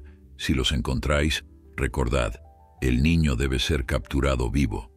La vieja y cualquier otro acompañante son prescindibles». Carmen sintió un escalofrío ante la fría determinación en la voz de aquel hombre. No cabía duda de que cumplirían sus órdenes sin titubear. Los jinetes se separaron según lo ordenado. Dos continuaron por el camino principal, mientras los otros dos comenzaron a ascender por el mismo sendero que ellos habían tomado. «Tenemos que movernos», susurró Domingo. «Si seguimos el camino nos alcanzarán pronto». «Pero Matías dijo que no nos desviáramos del sendero», recordó Carmen angustiada. «No tenemos opción», respondió Domingo. «Conozco estas montañas. Hay un barranco poco más adelante que podemos usar para ocultarnos. Luego retomaremos el camino cuando sea seguro». Sin más opciones, Carmen asintió y siguió a Domingo, que guiaba su mula fuera del sendero, adentrándose en la espesura del bosque montañoso. El avance era mucho más difícil ahora. Sin un camino marcado, tenían que sortear arbustos espinosos, rocas resbaladizas y pequeños arroyos formados por la lluvia de la noche anterior. Las mulas relinchaban en protesta, pero seguían adelante, instintivamente conscientes del peligro que los seguía.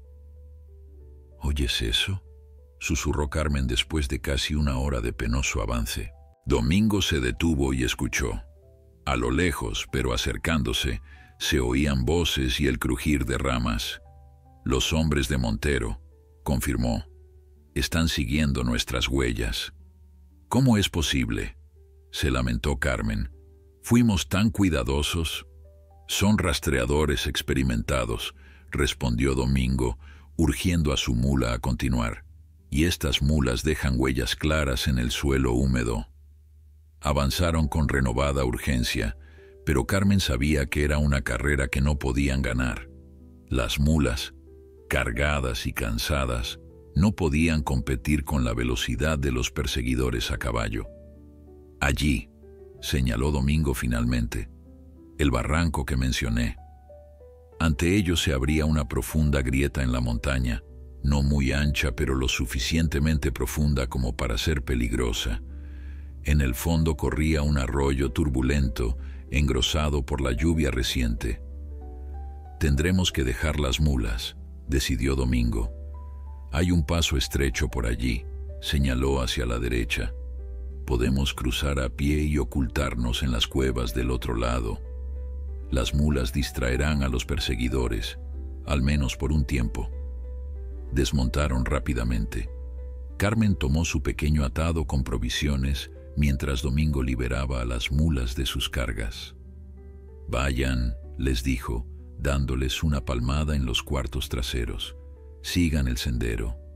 Las mulas, desorientadas pero obedientes, se alejaron trotando por donde habían venido, en dirección contraria a los perseguidores. «Espero que los distraigan lo suficiente», murmuró Domingo, guiando a Carmen y Miguel hacia el estrecho paso que había mencionado. Era apenas una cornisa natural en la pared del barranco, lo bastante ancha para que una persona caminara pegada a la roca, pero no mucho más. Abajo, a unos 10 metros de profundidad, el arroyo rugía entre piedras afiladas. «Yo iré primero», decidió Domingo. «Luego Miguel, y tú al final, doña Carmen. Así podré ayudar al niño si resbala». Carmen asintió, aunque sentía que su corazón iba a estallar de miedo. Miguel, por su parte, miraba el precipicio con una expresión extrañamente tranquila. «No tengas miedo, abuela», dijo, tomando su mano. «Vamos a estar bien». Incluso sin sus dones, pensó Carmen, Miguel seguía teniendo esa confianza inexplicable, esa sabiduría que iba más allá de sus años. Domingo comenzó a avanzar por la cornisa, cuidando cada paso. Luego fue el turno de Miguel, que sorprendentemente se movía con agilidad, como si hubiera nacido en las montañas. Carmen finalmente comenzó a seguirlos, pegándose a la pared rocosa, tratando de no mirar hacia el fondo del barranco. Habían avanzado apenas unos 20 metros cuando escucharon voces muy cercanas. Los perseguidores habían llegado al borde del barranco. «¡Las mulas! ¡Allí van!», gritó uno de ellos. «Deben haber seguido por el sendero», dijo el otro. «Vamos, no pueden estar lejos».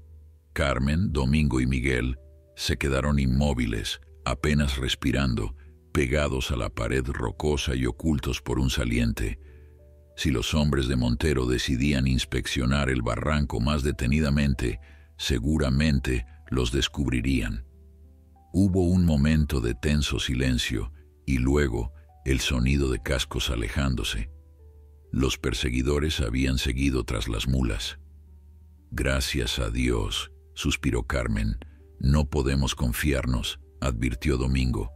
«Pronto descubrirán que las mulas están sin jinetes y volverán. Debemos darnos prisa». Continuaron su peligroso avance por la cornisa. El paso se estrechaba en algunos puntos tanto que debían caminar de lado, con la espalda completamente pegada a la roca y los pies apenas encontrando apoyo. «Ya casi llegamos», alentó Domingo. «Puedo ver las cuevas». Efectivamente, unos 50 metros más adelante, la pared del barranco estaba perforada por varias aberturas oscuras, cuevas naturales que, según Domingo, ofrecerían refugio y quizás un camino alternativo a través de la montaña. Fue entonces cuando la tragedia casi los alcanza. Carmen, exhausta por la tensión y el esfuerzo, pisó una sección de la cornisa que cedió bajo su peso. La roca se desmoronó y la anciana sintió que caía hacia el vacío. «¡Abuela!», gritó Miguel, girándose para verla. Carmen se aferró desesperadamente al borde de la cornisa con sus dedos, sus pies colgando sobre el precipicio. Sabía que no podría sostenerse por mucho tiempo. Sus viejos dedos, aunque fortalecidos por años de trabajo, ya comenzaban a resbalar. «¡Sigue adelante, Miguel!», gritó. «¡Vete con Domingo!». Pero Miguel, en lugar de obedecer, comenzó a retroceder hacia ella, pese a las advertencias de Domingo. «No, Miguel, es demasiado peligroso», gritó el panadero, incapaz de regresar él mismo porque la cornisa era demasiado estrecha para pasar junto al niño. Miguel ignoró las advertencias. Con una determinación que parecía imposible en un niño de su edad, avanzó cuidadosamente hacia Carmen.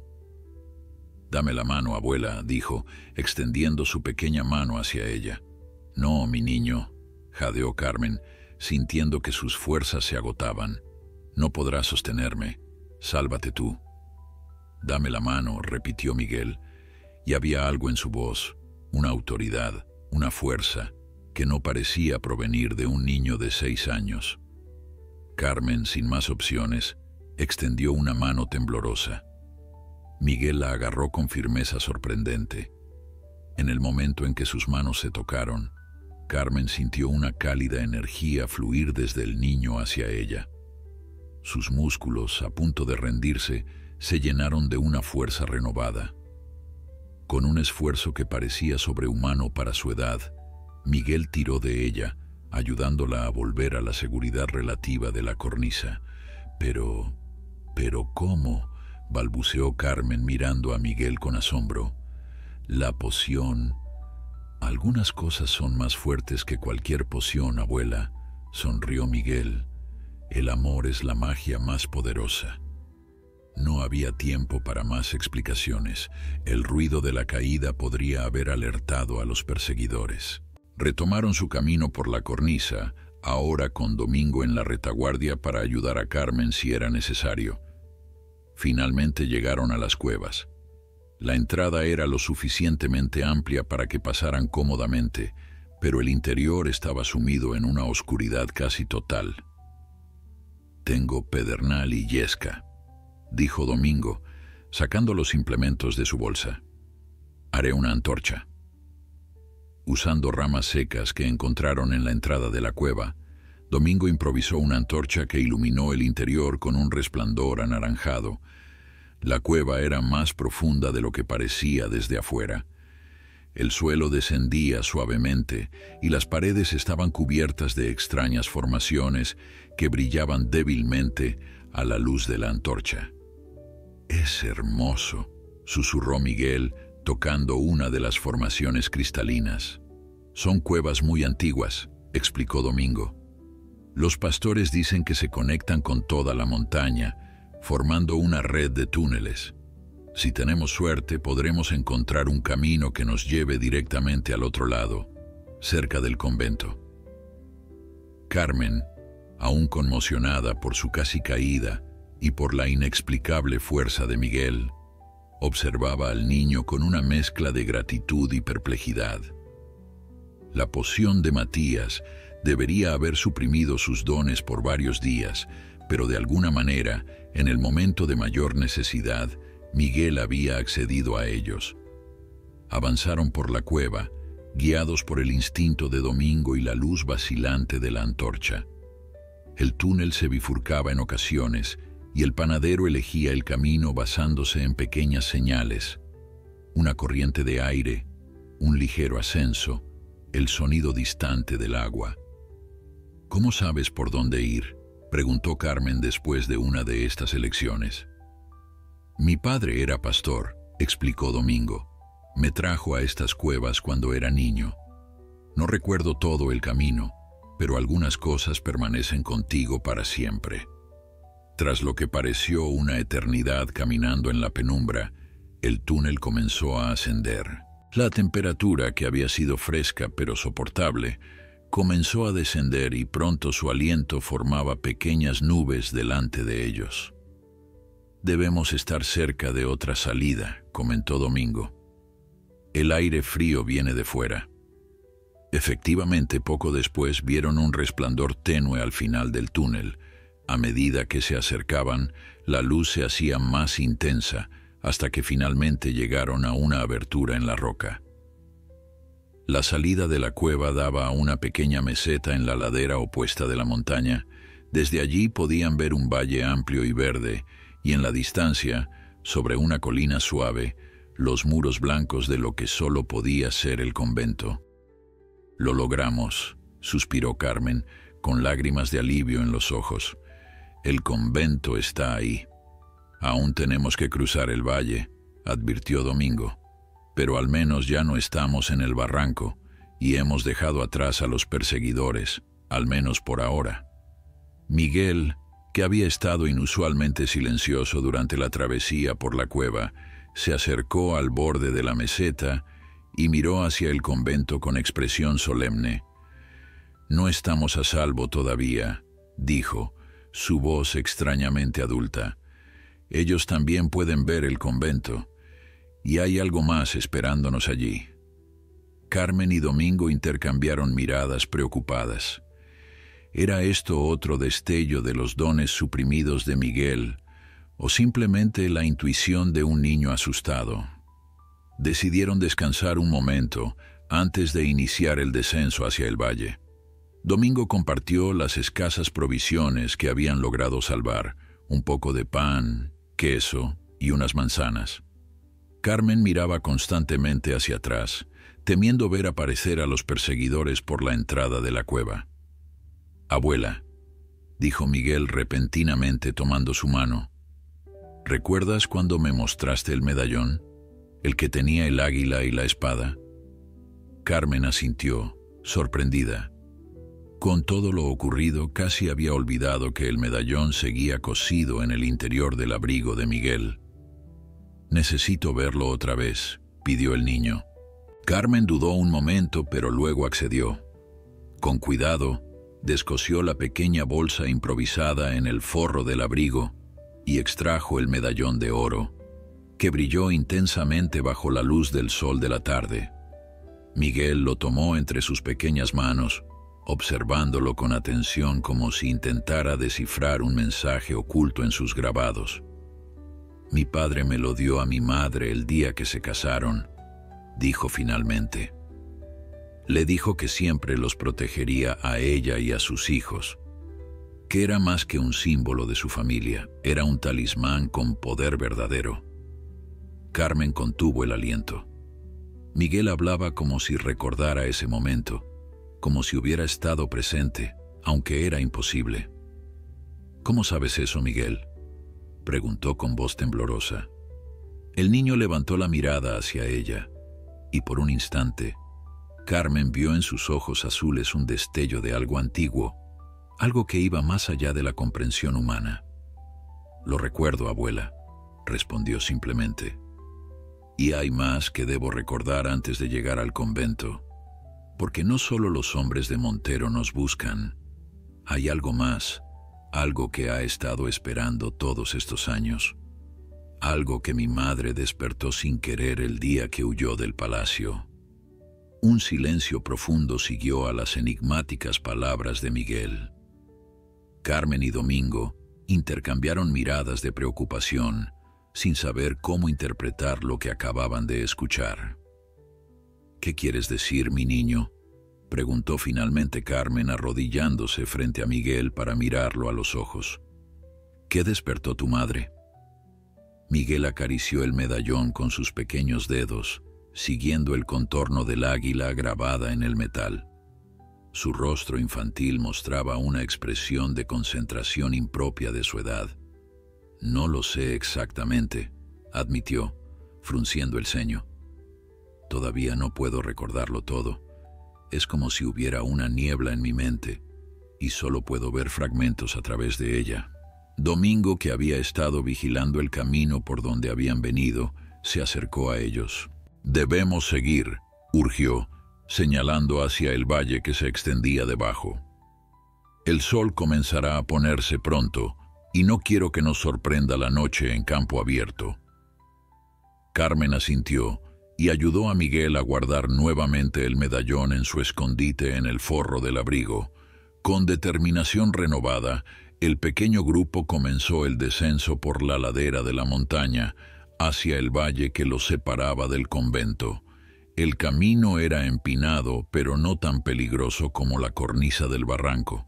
Pequeños senderos, probablemente hechos por cabras montesas, serpenteaban entre las rocas, ofreciendo un descenso relativamente seguro.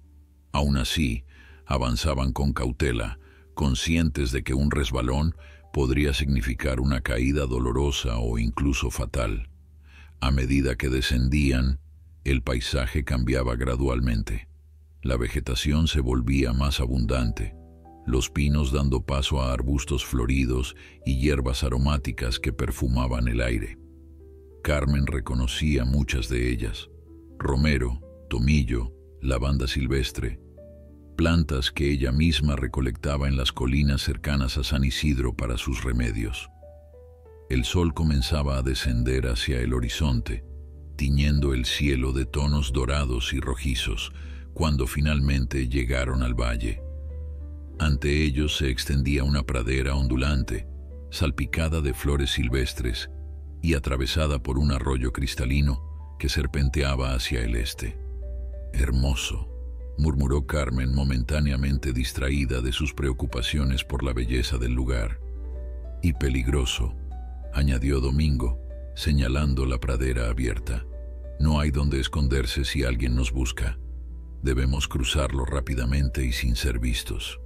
Miguel, que había estado inusualmente callado durante el descenso, señaló repentinamente hacia el norte. «Por allí», dijo con seguridad. «Hay un camino entre los arbustos altos, junto al arroyo. Nos mantendrá ocultos». Domingo miró en la dirección indicada, entornando los ojos para ver mejor en la luz menguante. «Tiene razón», dijo finalmente sorprendido. «Hay una especie de sendero natural que sigue el curso del arroyo. No se ve claramente desde aquí, pero está allí». Carmen miró a Miguel con renovado asombro. La poción de Matías parecía estar perdiendo su efecto más rápidamente de lo esperado, o quizás los dones del niño eran simplemente demasiado fuertes para ser suprimidos por completo.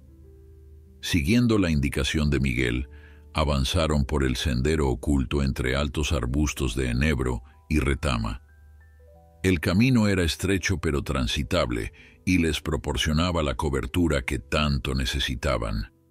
El arroyo, a su derecha, murmuraba suavemente, como ofreciéndoles una melodía tranquilizadora en su peligroso viaje.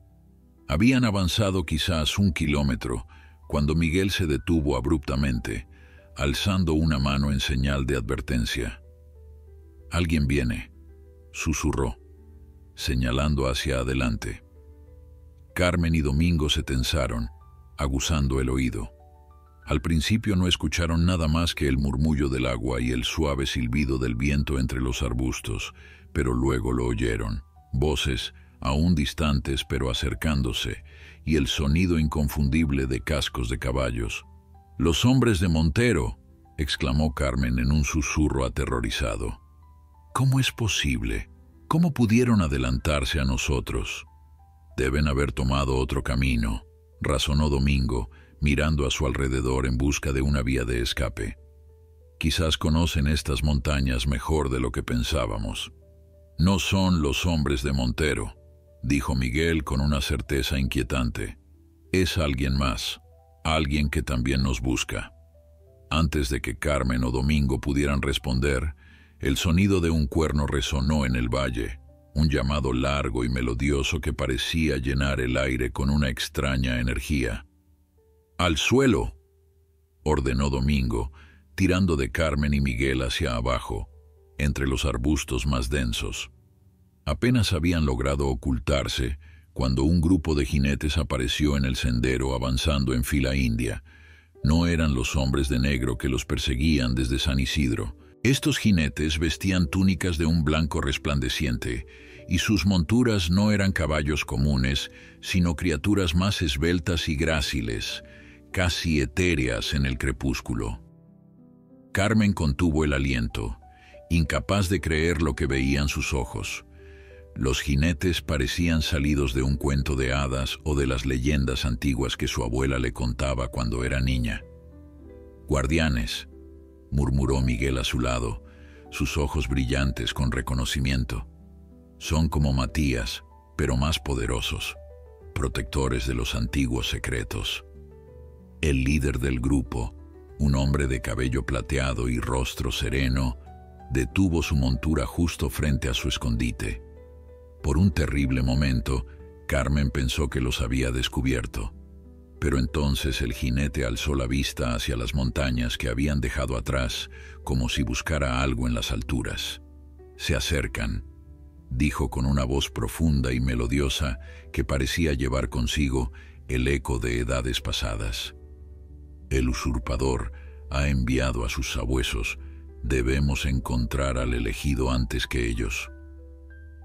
«¿Estás seguro de que está aquí, Aldarón?», preguntó otro de los jinetes, una mujer de belleza etérea y ojos como estrellas distantes. «He sentido su presencia, pero es débil, como si algo la ocultara». «La madre lo protegió bien», respondió el llamado Aldarón. «Usó el antiguo hechizo de ocultamiento antes de morir, pero la sangre de los Montemayor no puede permanecer oculta por mucho tiempo, especialmente ahora que el medallón ha sido despertado». Carmen sintió que su corazón se detenía. Estaban hablando de Miguel, de Lucía, del medallón que ahora descansaba oculto en el abrigo del niño. «El convento», continuó Aldarón, señalando hacia la colina distante donde los muros blancos resplandecían bajo los últimos rayos del sol. «La hermana del usurpador lo espera allí. Debemos llegar antes del anochecer». Con estas palabras el extraño grupo continuó su camino, los cascos de sus monturas apenas haciendo ruido sobre la hierba, como si no pertenecieran completamente a este mundo. Cuando se perdieron de vista, Domingo fue el primero en romper el silencio. «¿Qué fue eso?», preguntó, su voz un susurro tembloroso. «¿Quiénes eran esos jinetes?». Guardianes, repitió Miguel, incorporándose lentamente. Protectores de los secretos antiguos, de la magia que existía antes que los hombres caminaran sobre la tierra. ¿Cómo sabes eso?, preguntó Carmen, cada vez más desconcertada por los conocimientos inexplicables de su nieto adoptivo. «Porque mi padre me lo contó», respondió Miguel con simplicidad. «En otra vida, cuando yo era más pequeño y él me sentaba en sus rodillas frente al fuego en las noches de invierno».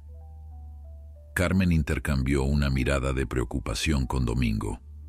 Las palabras de Miguel implicaban recuerdos de una vida anterior, algo que iba más allá de la comprensión humana normal. «¿Y la hermana del usurpador?», preguntó Domingo. «¿Quién es ella?».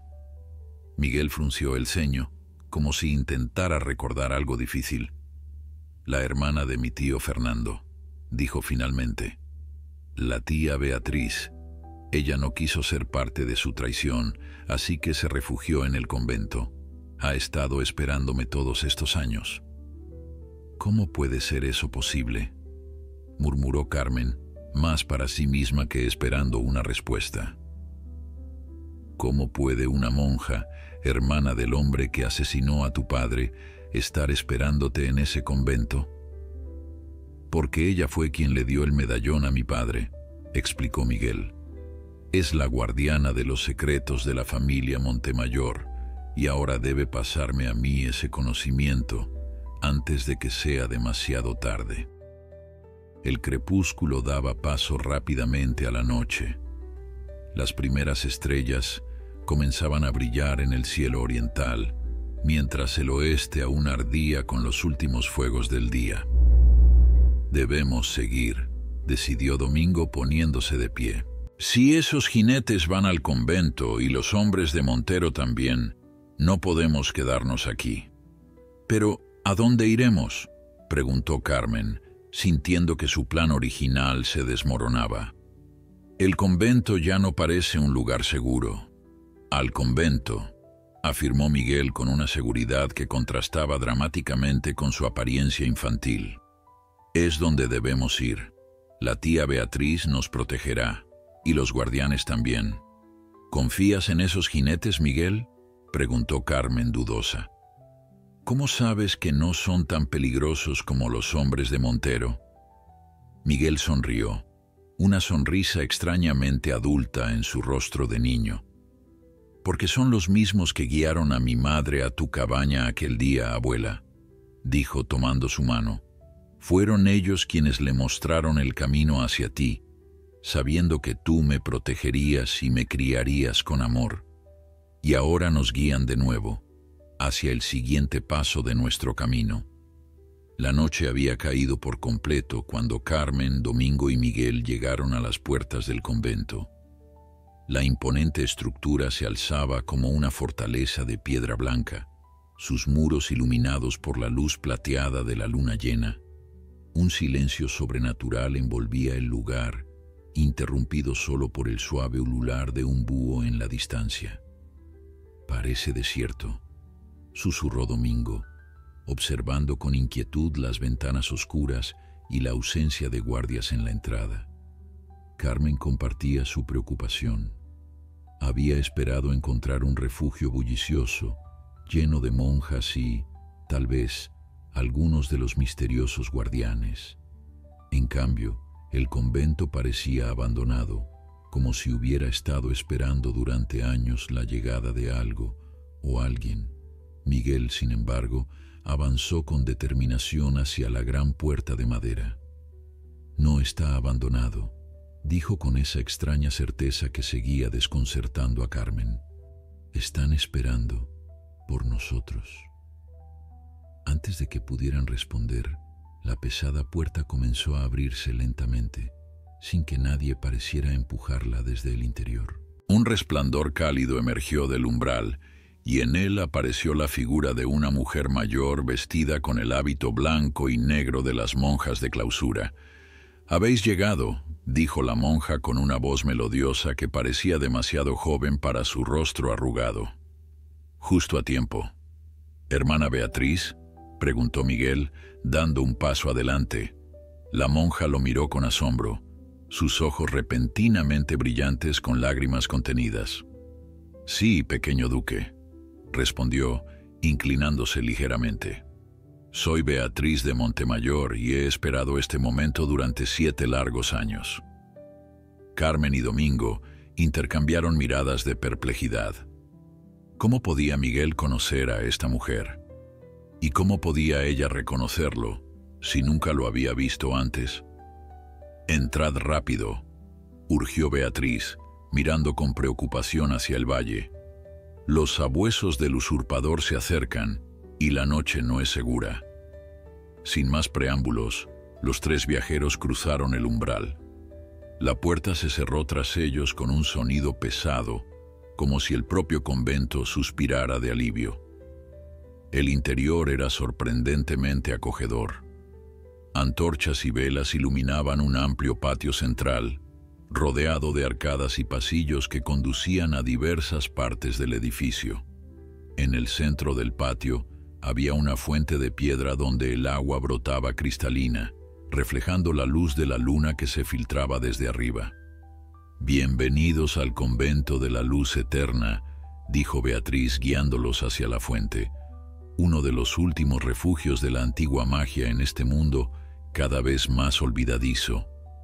«¿Antigua magia?», repitió Carmen, cada vez más confundida. «Hermana, no entiendo nada de lo que está pasando. Mi nieto, Miguel, parece conocerla y usted a él, pero eso es imposible». Beatriz sonrió con ternura.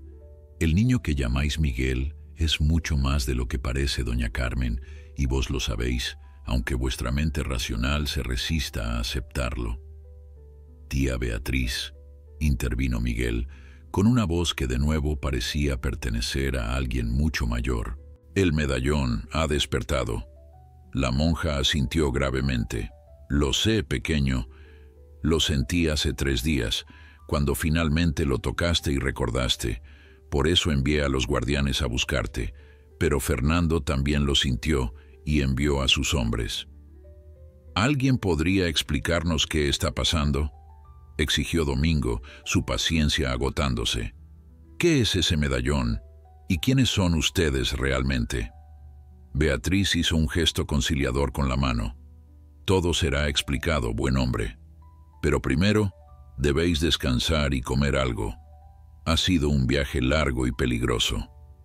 Los condujo a través de pasillos de piedra iluminados por antorchas hasta un comedor acogedor, donde una mesa estaba ya preparada con pan recién horneado, queso, frutas y jarras de agua fresca. Carmen notó que, curiosamente, no habían visto a ninguna otra monja o habitante del convento. «¿Dónde están todos?», preguntó, mientras se sentaban a comer. «Las hermanas fueron trasladadas temporalmente a otro convento», explicó Beatriz. «Era necesario para lo que debe ocurrir esta noche». «¿Y qué debe ocurrir?», inquirió Carmen, cada vez más intranquila. Beatriz miró a Miguel como pidiendo permiso. El niño asintió. «La ceremonia del despertar», respondió solemnemente. «Miguel debe reclamar su herencia completa, no solo su título y tierras, sino también el don ancestral de los Montemayor». «¿Don ancestral?», repitió Domingo. «La capacidad de sanar, de ver más allá de lo visible, de conectar con la tierra y sus criaturas», explicó Beatriz. «Lo que habéis notado en Miguel no son simples coincidencias o imaginación.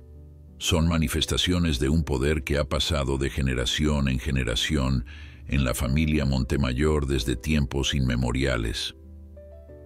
Carmen recordó todos los pequeños milagros que había presenciado: el manantial que Miguel encontró durante la sequía, los animales que sanaban bajo su toque, incluso cómo ella misma parecía rejuvenecer desde que el niño llegó a su vida. «Mi hermano Fernando siempre envidió ese don», continuó Beatriz. «Él nació sin él, una rareza en nuestra familia, mientras Miguel, su hermano mayor, manifestó poderes excepcionales desde su infancia. La envidia se convirtió en odio, y el odio en traición. Entonces es verdad, murmuró Carmen. Fernando realmente envenenó a su hermano y habría matado también a Lucía y al bebé que llevaba en su vientre, asintió Beatriz con tristeza. Pero yo la ayudé a escapar. Le di este medallón que no es solo un símbolo familiar, sino un talismán de protección. Le dije que buscara a los guardianes en las montañas, que ellos la guiarían a un lugar seguro. Hacia mí, comprendió Carmen. ¿Pero por qué yo? ¿Por qué no la guiaron directamente aquí, al convento? Porque el niño necesitaba más que protección, respondió Beatriz mirando a Miguel con infinito cariño. Necesitaba amor, un hogar, normalidad. Necesitaba aprender la compasión y la bondad que solo una vida sencilla podía enseñarle. Y vos, doña Carmen, erais la persona perfecta para darle eso.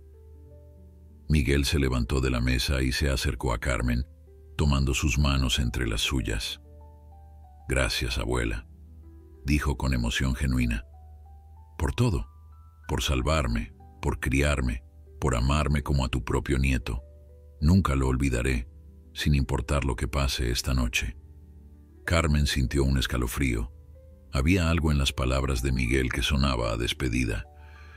¿Qué va a pasar?, preguntó, su voz quebrándose. ¿Te van a llevar lejos de mí?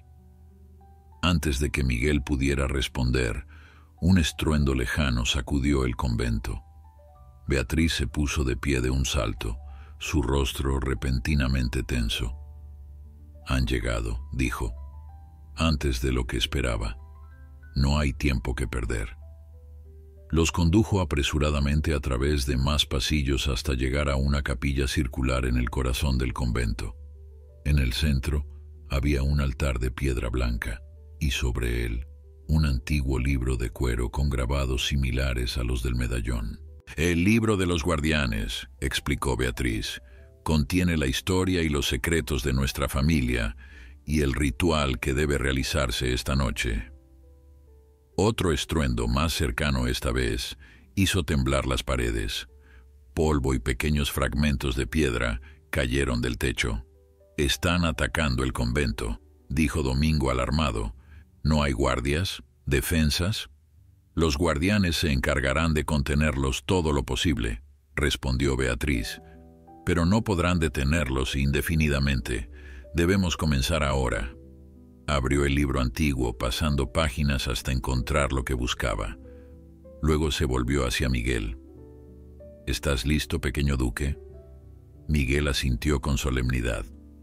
Carmen notó que, de alguna manera, parecía más alto, más maduro, como si la proximidad del ritual estuviera acelerando algún proceso dentro de él. Miguel, dijo Carmen, su voz temblorosa. No entiendo lo que está pasando, pero tengo miedo. No quiero perderte. El niño la abrazó con fuerza. Nunca me perderás, abuela. Siempre seré tu Miguel, sin importar lo que ocurra. Pero debo hacer esto. Es mi destino. La razón por la que mi madre me llevó a ti aquel día en el bosque. Otro estruendo, acompañado ahora de gritos lejanos. La batalla había comenzado. Rápido, urgió Beatriz. Miguel se colocó frente al altar. Beatriz tomó el medallón que Carmen había extraído del abrigo del niño y lo colocó sobre el libro abierto. Comenzó a recitar palabras en una lengua antigua que Carmen no reconocía, pero que sonaba melodiosa y poderosa. El medallón comenzó a brillar con luz propia, primero tenuemente, luego con intensidad creciente, hasta que la capilla entera se iluminó como si el sol hubiera nacido dentro de ella. «¡Miguel!», gritó Carmen, intentando acercarse, pero Domingo la sujetó. «Confía», susurró el panadero. «Todo estará bien». La luz se intensificó hasta volverse cegadora. Carmen cerró los ojos, incapaz de soportar el resplandor. Cuando finalmente pudo abrirlos de nuevo, la escena había cambiado dramáticamente. La capilla estaba llena de los guardianes de túnicas blancas que habían visto en el valle. Formaban un círculo protector alrededor del altar, donde Miguel ya no era el niño pequeño que Carmen conocía. En su lugar había un joven de unos 16 años, con el rostro de Miguel pero el cuerpo y la presencia de un hombre casi adulto. Vestía una túnica blanca similar a la de los guardianes, y el medallón resplandecía sobre su pecho. «Miguel», susurró Carmen, incrédula. El joven se acercó a ella, arrodillándose para quedar a su altura. «Sí, abuela», dijo, y su voz, aunque más grave, seguía siendo reconocible como la de su niño. «Soy yo. El ritual ha acelerado mi crecimiento físico para igualar mi desarrollo espiritual. Ahora puedo enfrentar mi destino». Un último estruendo, más violento que los anteriores, sacudió el convento entero. Las puertas de la capilla se abrieron de golpe y en el umbral apareció un hombre de mediana edad con una cicatriz que le cruzaba la mejilla izquierda. Vestía elegantes ropas negras y su rostro estaba contorsionado por la furia. «¡Fernando!», exclamó Beatriz poniéndose delante de Miguel protectoramente. «¡Hermana traidora!», escupió el hombre, desenvainando una espada. «¿Creías que no encontraría este lugar? ¿Que no sentiría el poder del medallón despertando?». Aldarón, el líder de los guardianes, dio un paso al frente. «No puedes vencer aquí, usurpador. El legítimo duque ha reclamado su herencia. Tu tiempo ha terminado». Fernando rió amargamente. «¿Mi sobrino, un niño criado por campesinos, ni siquiera sabe sostener una espada?». «Te equivocas, tío», dijo Miguel, avanzando con determinación. «Sé mucho más que eso. Sé la verdad sobre ti, sobre lo que hiciste a mi padre, sobre lo que planeabas hacer a mi madre y a mí». El medallón en su pecho brilló con más intensidad. Miguel extendió una mano hacia Fernando y una luz dorada emanó de sus dedos, envolviendo al usurpador. «¿Qué me estás haciendo?», gritó Fernando cayendo de rodillas, su espada repiqueteando contra el suelo de piedra. «Estoy sanando tu odio, tío», respondió Miguel con compasión. «¿Cómo sanaré todas las heridas que has causado durante estos años?». La luz se intensificó y Fernando gritó una última vez antes de desplomarse, inconsciente pero vivo. Luego, un silencio solemne llenó la capilla. Miguel se volvió hacia Carmen, que observaba la escena con una mezcla de asombro, orgullo y profunda tristeza. «Ha terminado, abuela», dijo suavemente. «Ahora debo irme, para reclamar mi lugar y restaurar la paz en las tierras de mi familia». Carmen sintió que su corazón se rompía. «¿No volveré a verte?», preguntó, las lágrimas corriendo libremente por sus mejillas. Miguel sonrió.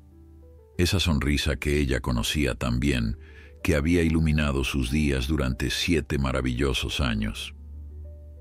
«Por supuesto que sí. Vendré a visitarte tan a menudo como pueda, y cuando estés lista, tendrás un lugar de honor en mi palacio, junto a Domingo y Rosario y todos aquellos que me ayudaron». Se arrodilló nuevamente y tomó las manos de Carmen entre las suyas.